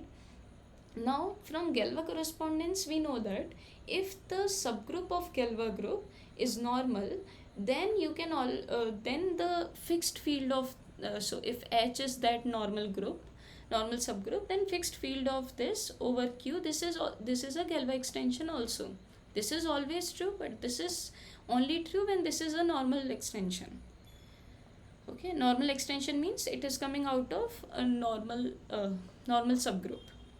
But you know that Galois group is abelian, even cyclic. You already know a Galois group of QP over Q is cyclic. So every subgroup will be a normal subgroup. So this part is also a Galois extension. Fixed field of QP over H is also a Galois extension. Okay.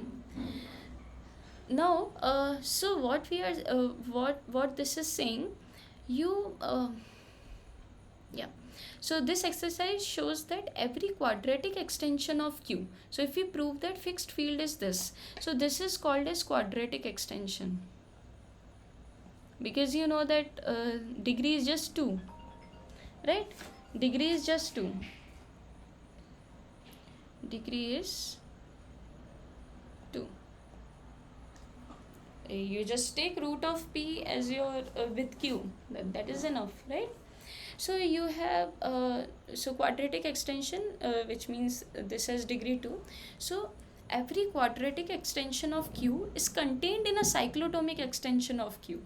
So you pick so that's what right. So this is every abelian extension of Q is contained in a cyclotomic extension of Q. So this is Kronecker-Weber theorem, which says that every abelian group. So you pick as I said earlier, first we in the class and even 9.4 question, it says that every okay, I'm sorry, yeah, don't go there, that is a group. So here okay, so Kronecker's theorem says that no, okay. Every abelian extension means coming out of a abelian group. Like, what is the meaning of abelian extension? The corresponding Galois group is abelian. Okay. So 9.4 says if you start with the abelian extension, you start with a okay, from the abelian group. Can we say that, or I'm messing it up? Okay, forget about that. So Kronecker-Weber theorem says you take any extension L over Q. If this is a abelian extension, then it is contained in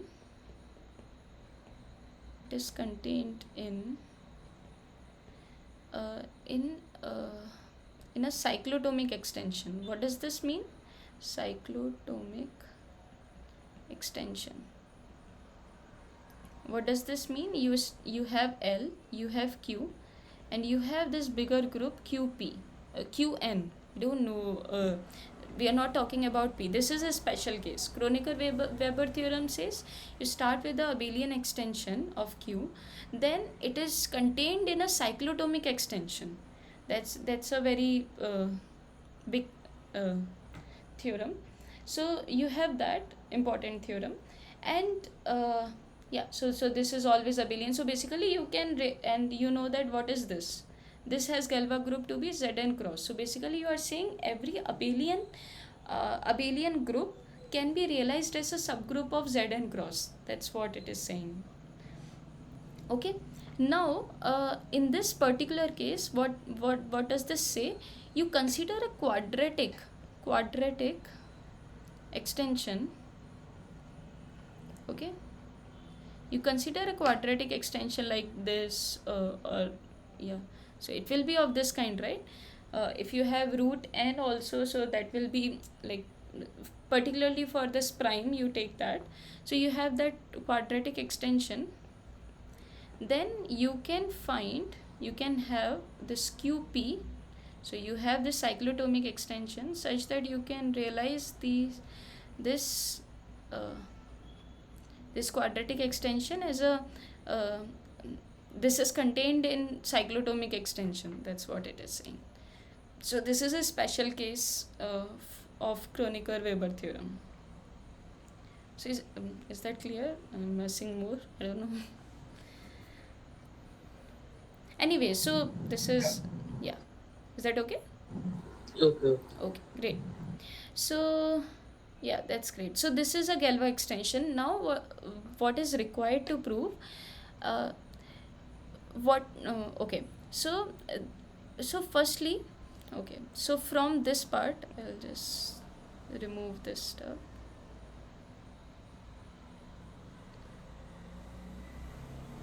So this says,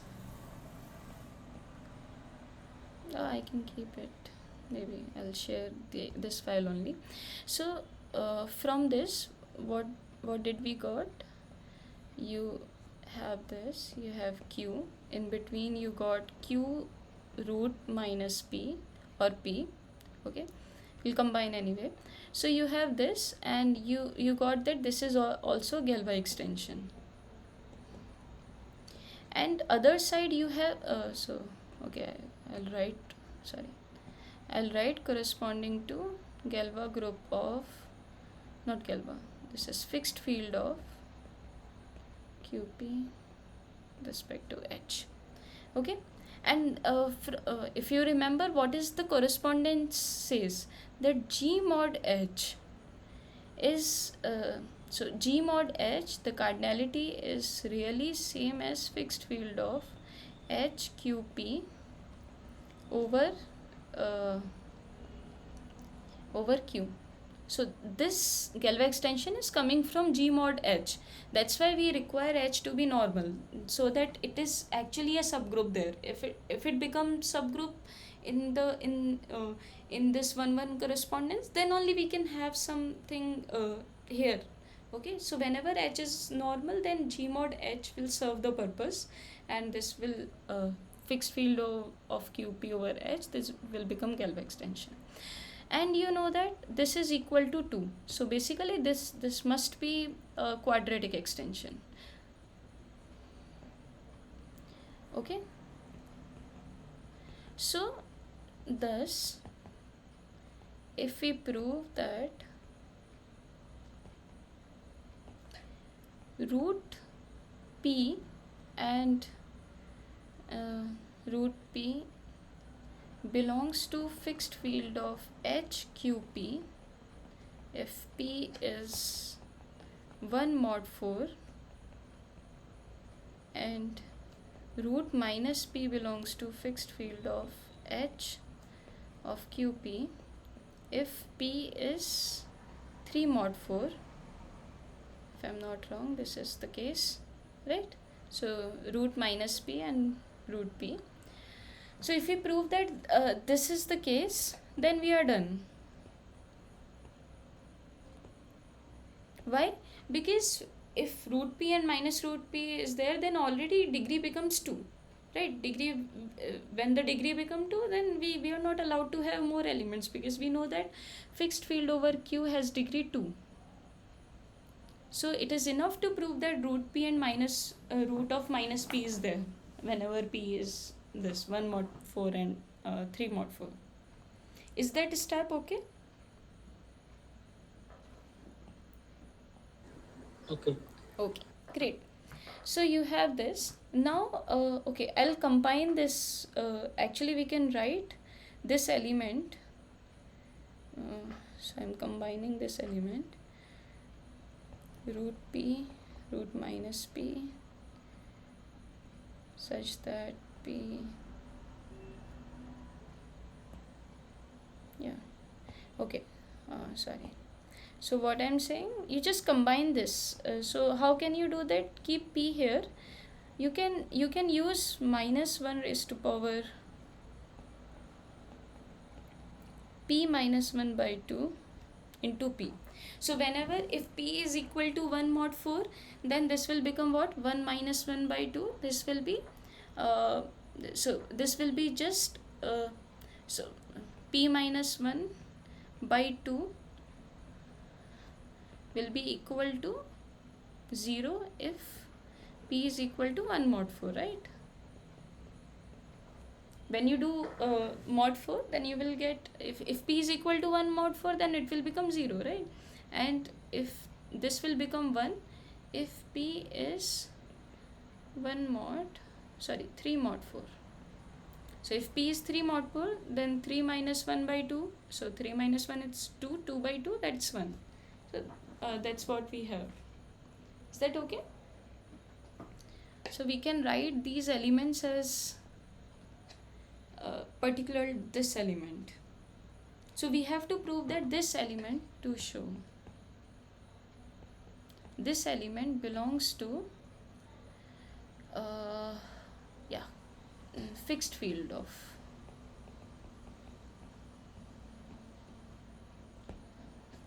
okay. So now we will use ABC part. So how? So you know that, so basically we have this x and y which are already in fixed field of QP over H, right? Proof. We know that x and y belongs to fixed field, right? We already know that. So any like x minus y or multiplication, anything will be there because this is a field, right? So so if we can create this element out of x into y, x and y, then we are done. Okay. One more thing, we have this this thing, or anyway, doesn't matter. Okay, I can tell you that will be nice to understand. So x square plus xy, this has zeros x and y that we have also seen. Now what is the discriminant of this? What do you mean by discriminant? You know, root b square minus 4ac. So roots are there, that means this element is also there, right? So you can realize this. Okay, I'll write in this way. So we have proved that x plus y minus this is 1. So I'll write in this form. So x square minus x plus y. So what is the discriminant? I'm just trying to write in a nice way. So you know that this is minus x plus y. We already proved that this is 1. So I can use this. You'll get 2. A is already 1. C is xy. So when you solve it, what will you get? X minus y square. Right? It's just x plus y square minus 4xy. So 2xy will plus 2xy minus 4xy. You will get minus 2xy, and x square plus y square is already there. So you get this. So basically, so what we really prove we will show that. So discriminant, that is a part of root, so that must be there, that must be in the that must be in fixed field of QP. And also this is some linear combination of x and y, so it will be there. Not just linear combination, roots will not be there, but square will cancel root, so this will of course be in QP, fixed field of QP.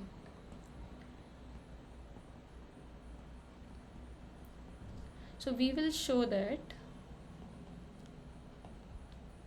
x minus y square is actually minus 1 raised to power p minus 1 by 2 into p, and that will serve the purpose.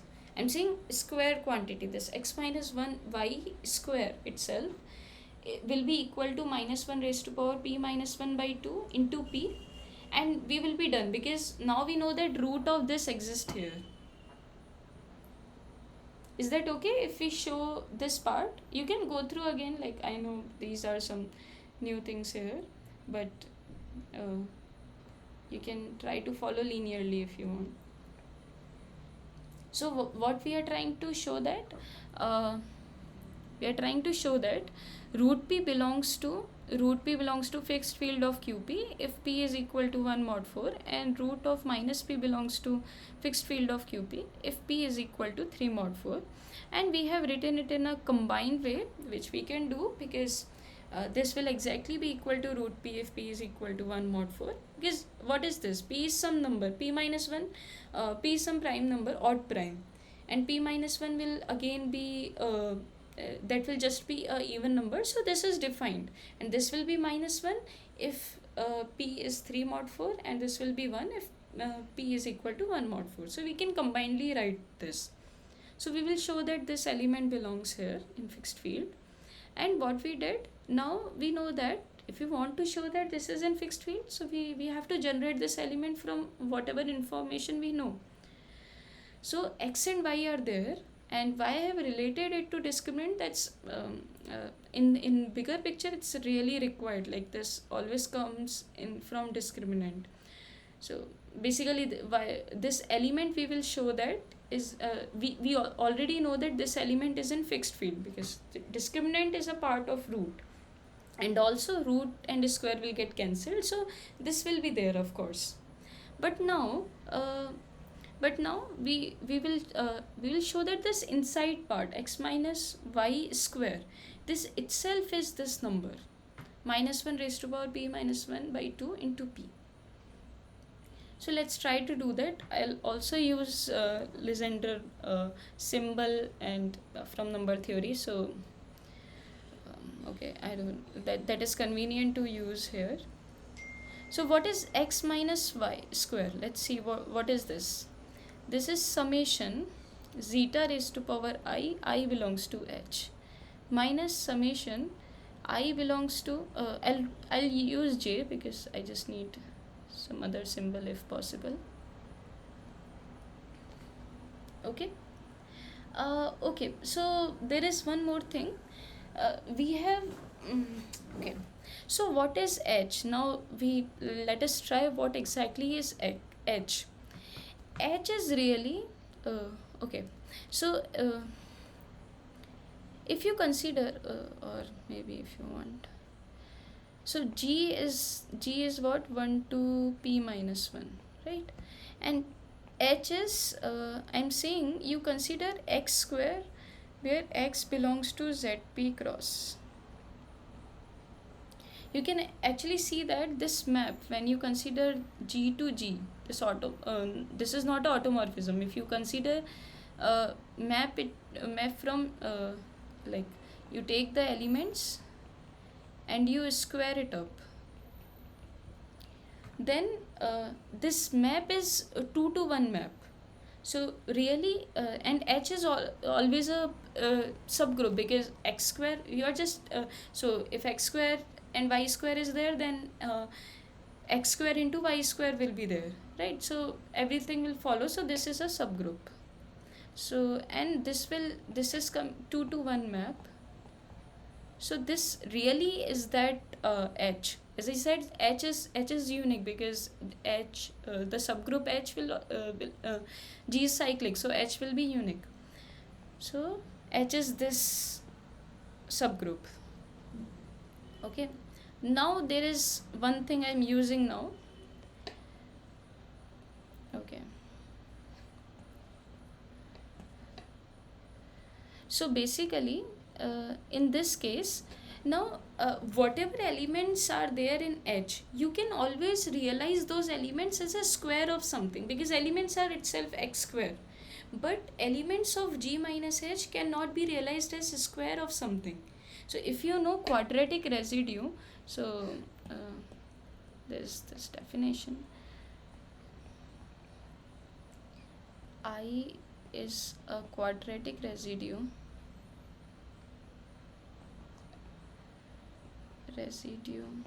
of P if there exists let's say some x or maybe z in z such that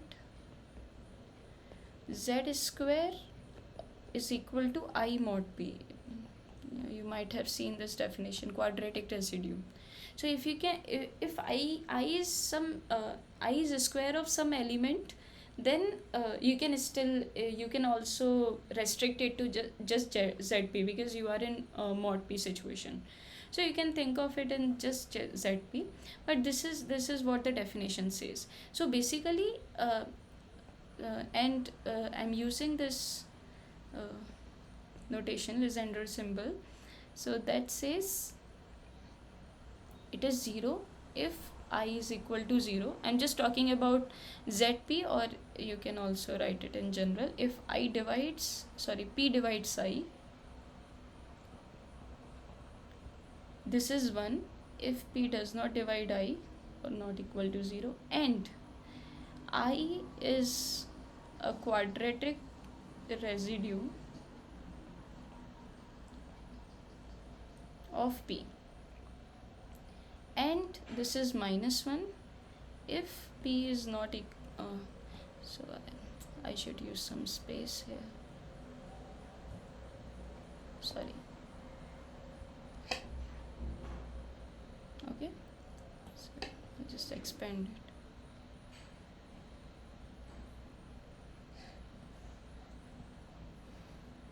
So there is this symbol, okay, notationally.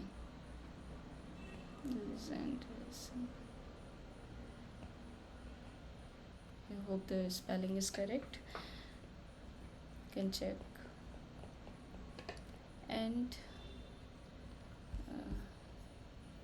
right.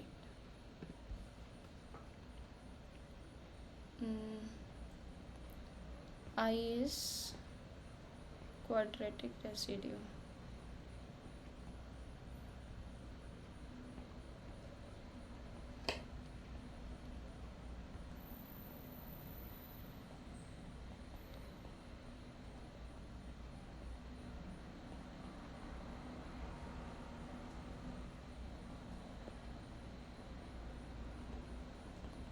So in our case, when if I belongs to zp cross, so it is not 0 and p will not divide anything 1 to 1 to p minus 1. So this is really just 1 or -1. If I is a quadratic residue of p, if I is not a quadratic residue. This is just a notation which will help here. So what I'm saying now, observe that elements of H,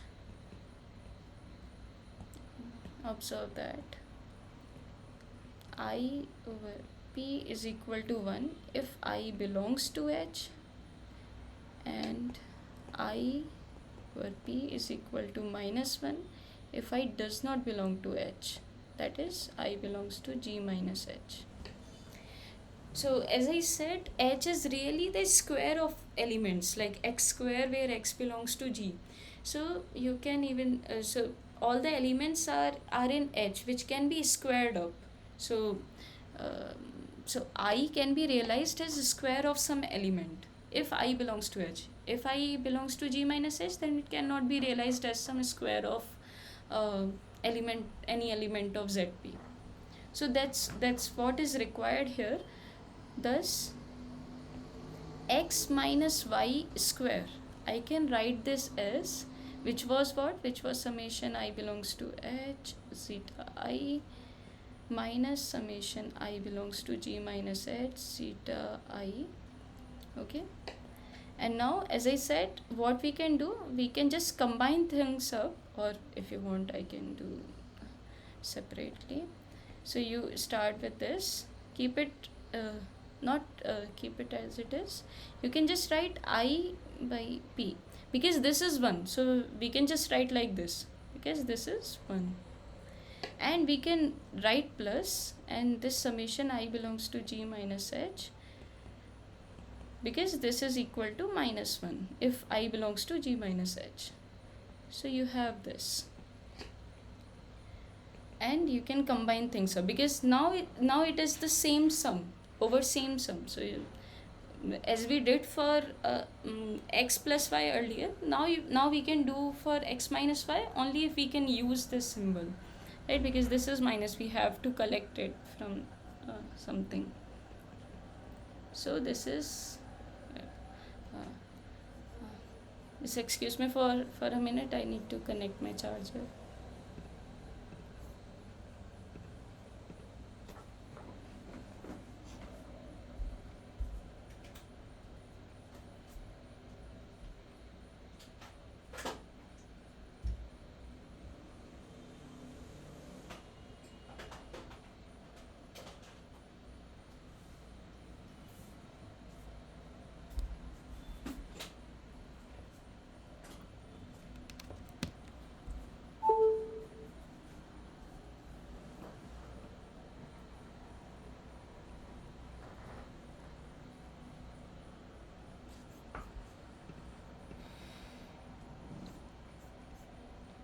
Okay, yeah. So is that okay? You can go through again the notes, but yeah, this is what we got. So square is there, of course. So we'll try to prove that. So let's assume actually this is said to be Gauss sum. So let's write it to be GP if you want, or G1. Yeah, there are. So this is said to be a Gauss sum. So these are some notations from finite fields and say number theory also. Okay, so this whole thing. So what we really, so to show GP square is equal to minus 1 raised to power P minus 1 by 2 P, that we need to prove now. Okay, so this is this term. So actually this is nice to use Lysander symbol, because we have some properties, nice properties, so it will help us here, which can be proved easily, of course. Okay, okay, okay, let's see how can we do that. So what we can do, okay, GP I have define GP bar. Okay, so GP bar is defined as, I'm defining, so no need to worry, I belongs to G such that I by P, and this is zeta minus I. Okay, it's just GP bar is you take zeta raised to power minus I. Okay, then you can write this is what, this is really I belongs to G, I by P zeta minus I. You can write it as, you take minus I. Okay, so now okay, I'm still writing G. So G is okay, G is really ZP cross. So I'll now stick to ZP cross because it will be easier to see. It's just elements 1 to P minus 1. of course with the operation. So you can now if I is in ZP cross, it covers all the elements. Minus I will also do that, because minus I will also be the generator, right? So if I is the generator, not generator, like I is going from ZP cross, then minus I will also go from ZP cross. So what I can do, you can just write minus ZP cross and this minus I by P, and I can just keep it this. Okay. Okay, so now I can, so I can just say I only, doesn't matter, just switch things. So okay, so there is a property which I am using.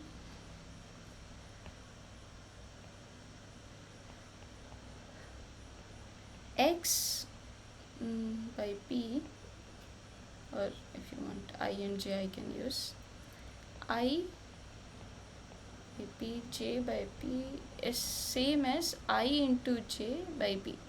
Why is that? It's just like if I is a quadratic residue and J is also a quadratic residue, then you can combine whatever you get corresponding to I and J. So it's like you have I, you have some A square which is equal to I mod P. If I is a quadratic residue, if J is also a quadratic residue, you have some B. Then you can take I into J and you can take AB ka whole square, right? Then so if it is a quadratic residue, then you get one here, you get one here, and this will also be a quadratic residue. So this equality maintains.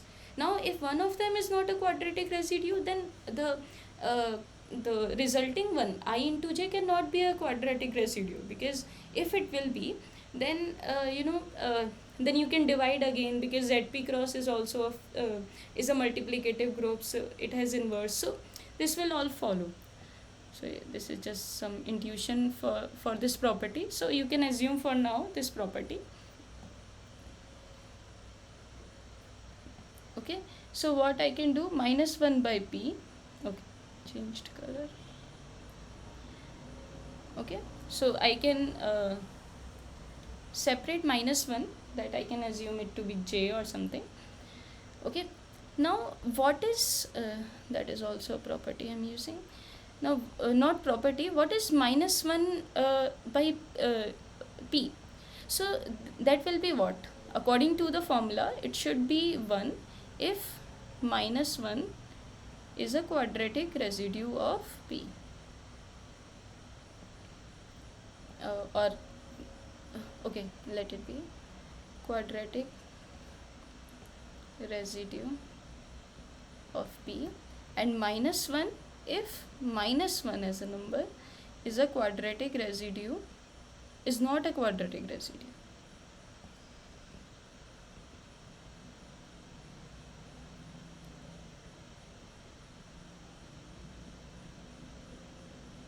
Now if you remember, we did this thing. So quadratic residue means there exists, if there exists some A in ZP cross, not cross, ZP, such that A square is equal to minus 1 mod P, right? This is what it means. There does not exist any A such that A square is equal to minus 1 mod P. Now if you remember, we have proved one thing. P is 1 modulo 4 if and only if there exists some A in ZP such that A square is equal to minus 1 mod P. If I remember correctly, it is in week 4 or something. So we have proved that if and only if condition. So if P is 1 mod 4, if this is P is a odd prime, so only two options will be there. So this is what we got. So this is really what as I wrote earlier also. So 1 can be, so this is just minus 1 raised to power P minus 1 by 2, because if P is equal to 1 mod 4, this will become 1. If P is equal to 3 mod 4, this will become minus 1, right? So we got this to be I can take out this part, which is this, and you have summation I belongs to ZP cross I P zeta raised to power I, and if that's what exactly is GP. Okay, so GP bar is minus 1 raised to power P minus 1 by 2 into GP. That's what we got. So that is required. Now, okay, so let's calculate this value. So as I said, we at the end we need this property. So we are just trying to use some this arguments, and so that we get this equality. So we are using this GP bar, which turns out to be minus 1 raised to power P minus 1 by 2 into GP. Now let's calculate this value. Okay, what do we get this? Because at one side this, so at one side you know that this is minus 1 raised to power P minus 1 by 2 into GP, that is same as minus 1 raised to power P minus 1 by 2 GP square. Okay, and from the other side, let's see what do we get. So this is as I said, I belongs to ZP cross, and you get zeta P raised to power I. Okay, from this other term, oh sorry, you have symbol also, so that is I P zeta P raised to power I, and from the other side you get ZP cross. Okay, I'll use J as I said, J mod P zeta P raised to power minus J. That's what the definition says of GP bar.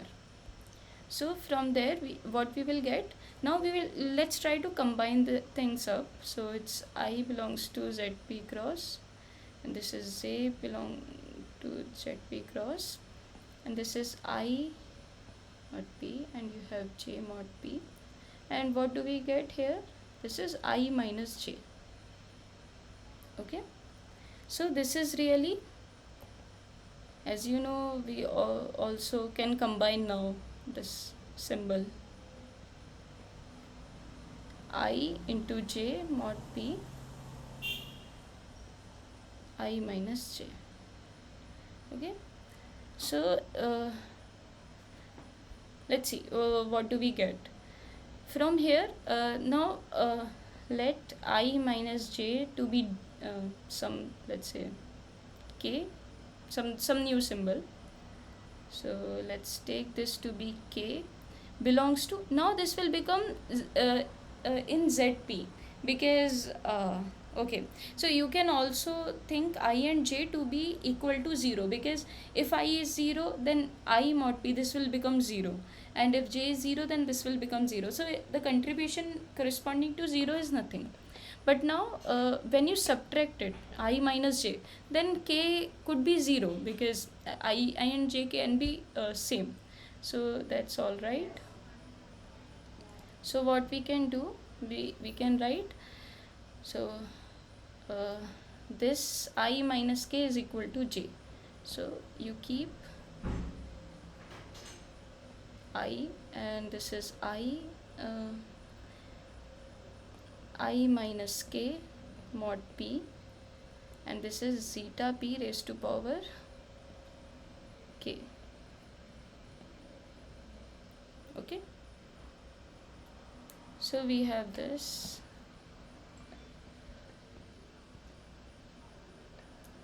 and yeah, so this is equal to K belongs to ZP.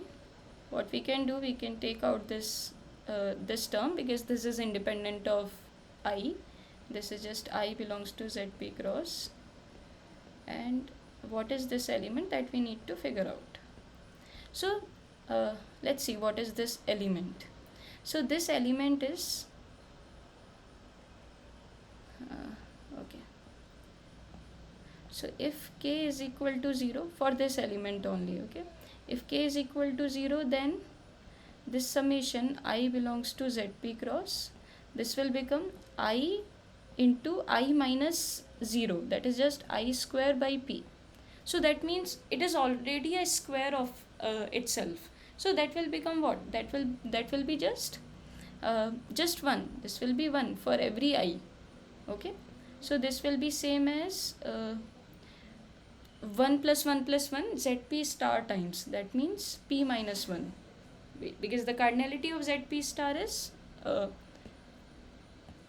this is equal to p minus 1. Cardinality of zp star is just p minus 1, so we are just summing up 1 plus 1 plus 1 plus 1. Okay, and if k is not equal to 0, then what will happen? Then so we use some trick. So I belongs to zp cross I minus k p. This will be what? If k is non-zero. Now let's okay, from this x into y property, x by y into, so this from that property, what we can do, we can actually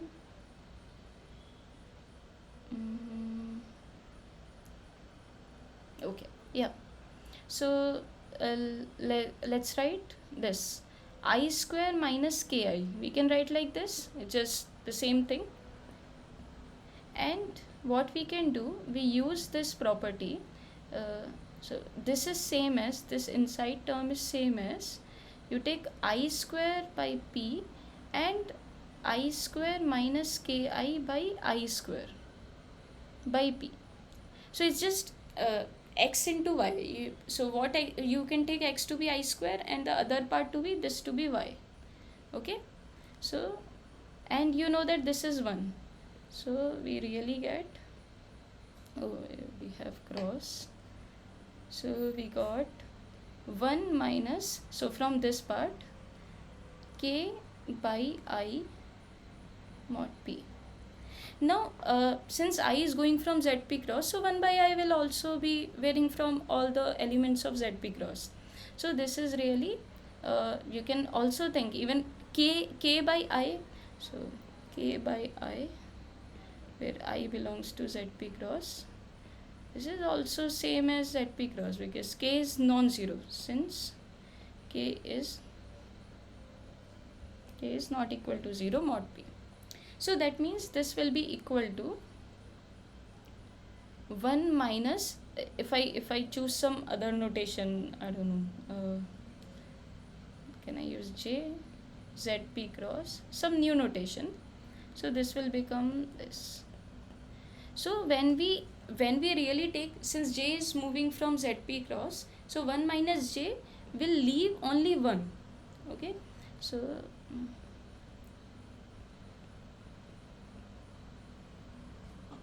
so I can write, so 1 minus j will be even zp also, so this will be zp minus 1. So it will leave 1 because 1, when you take 1 minus something, all the elements, so when you take 1, that will become 0, and you can check that it will leave just 1 because j is never be 0, so that's why 1 will not be there. Okay, so we have this, and yeah, 1 minus j mod p, and okay, right. Okay, so this is also a simple property which I'll again write, property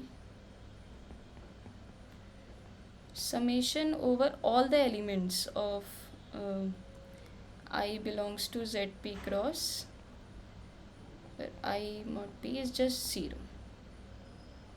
because you have, as you have seen, h and g minus h is there, so h and g minus h has cardinality same, and h has all the elements of quadratic residue, and g mod g minus h has all the elements of non-quadratic residues. So you will get 1 from h, 1 1 1 1 from h, and minus 1 minus 1 minus 1 from g minus h. So everything got cancelled and this will give 0. So as you have seen that you will get zp minus 1, and it doesn't matter if you write even zp also, this is also fine, because for 0 corresponding to 0 this symbol is just 0. So this is also same as I belongs to zp I mod p, since 0 mod p is just 0. This equality. Okay, so you will get 0 minus 1 because corresponding to 1. So you have 0 minus, you have 1 mod p, and 1 can be written because that is just 1 square you can take. So you will get 1 from here and this will be just minus 1. So you get minus 1 from here and p minus 1 from when k is non-zero. Thus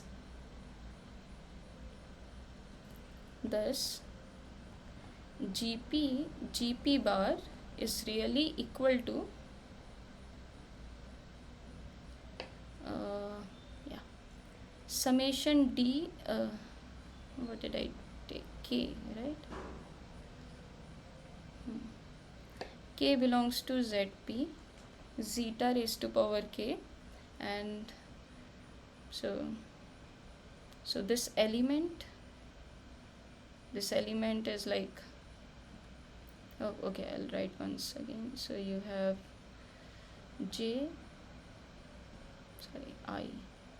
I belongs to zp cross such that I mod p, not I mod p, this was I minus k mod p is, so this you got to be p minus 1 if k is equal to 0, and this is equal to minus 1 if k is not equal to 0. You got this. So that means when you take k is equal to 0 you got minus 1 and plus, sorry.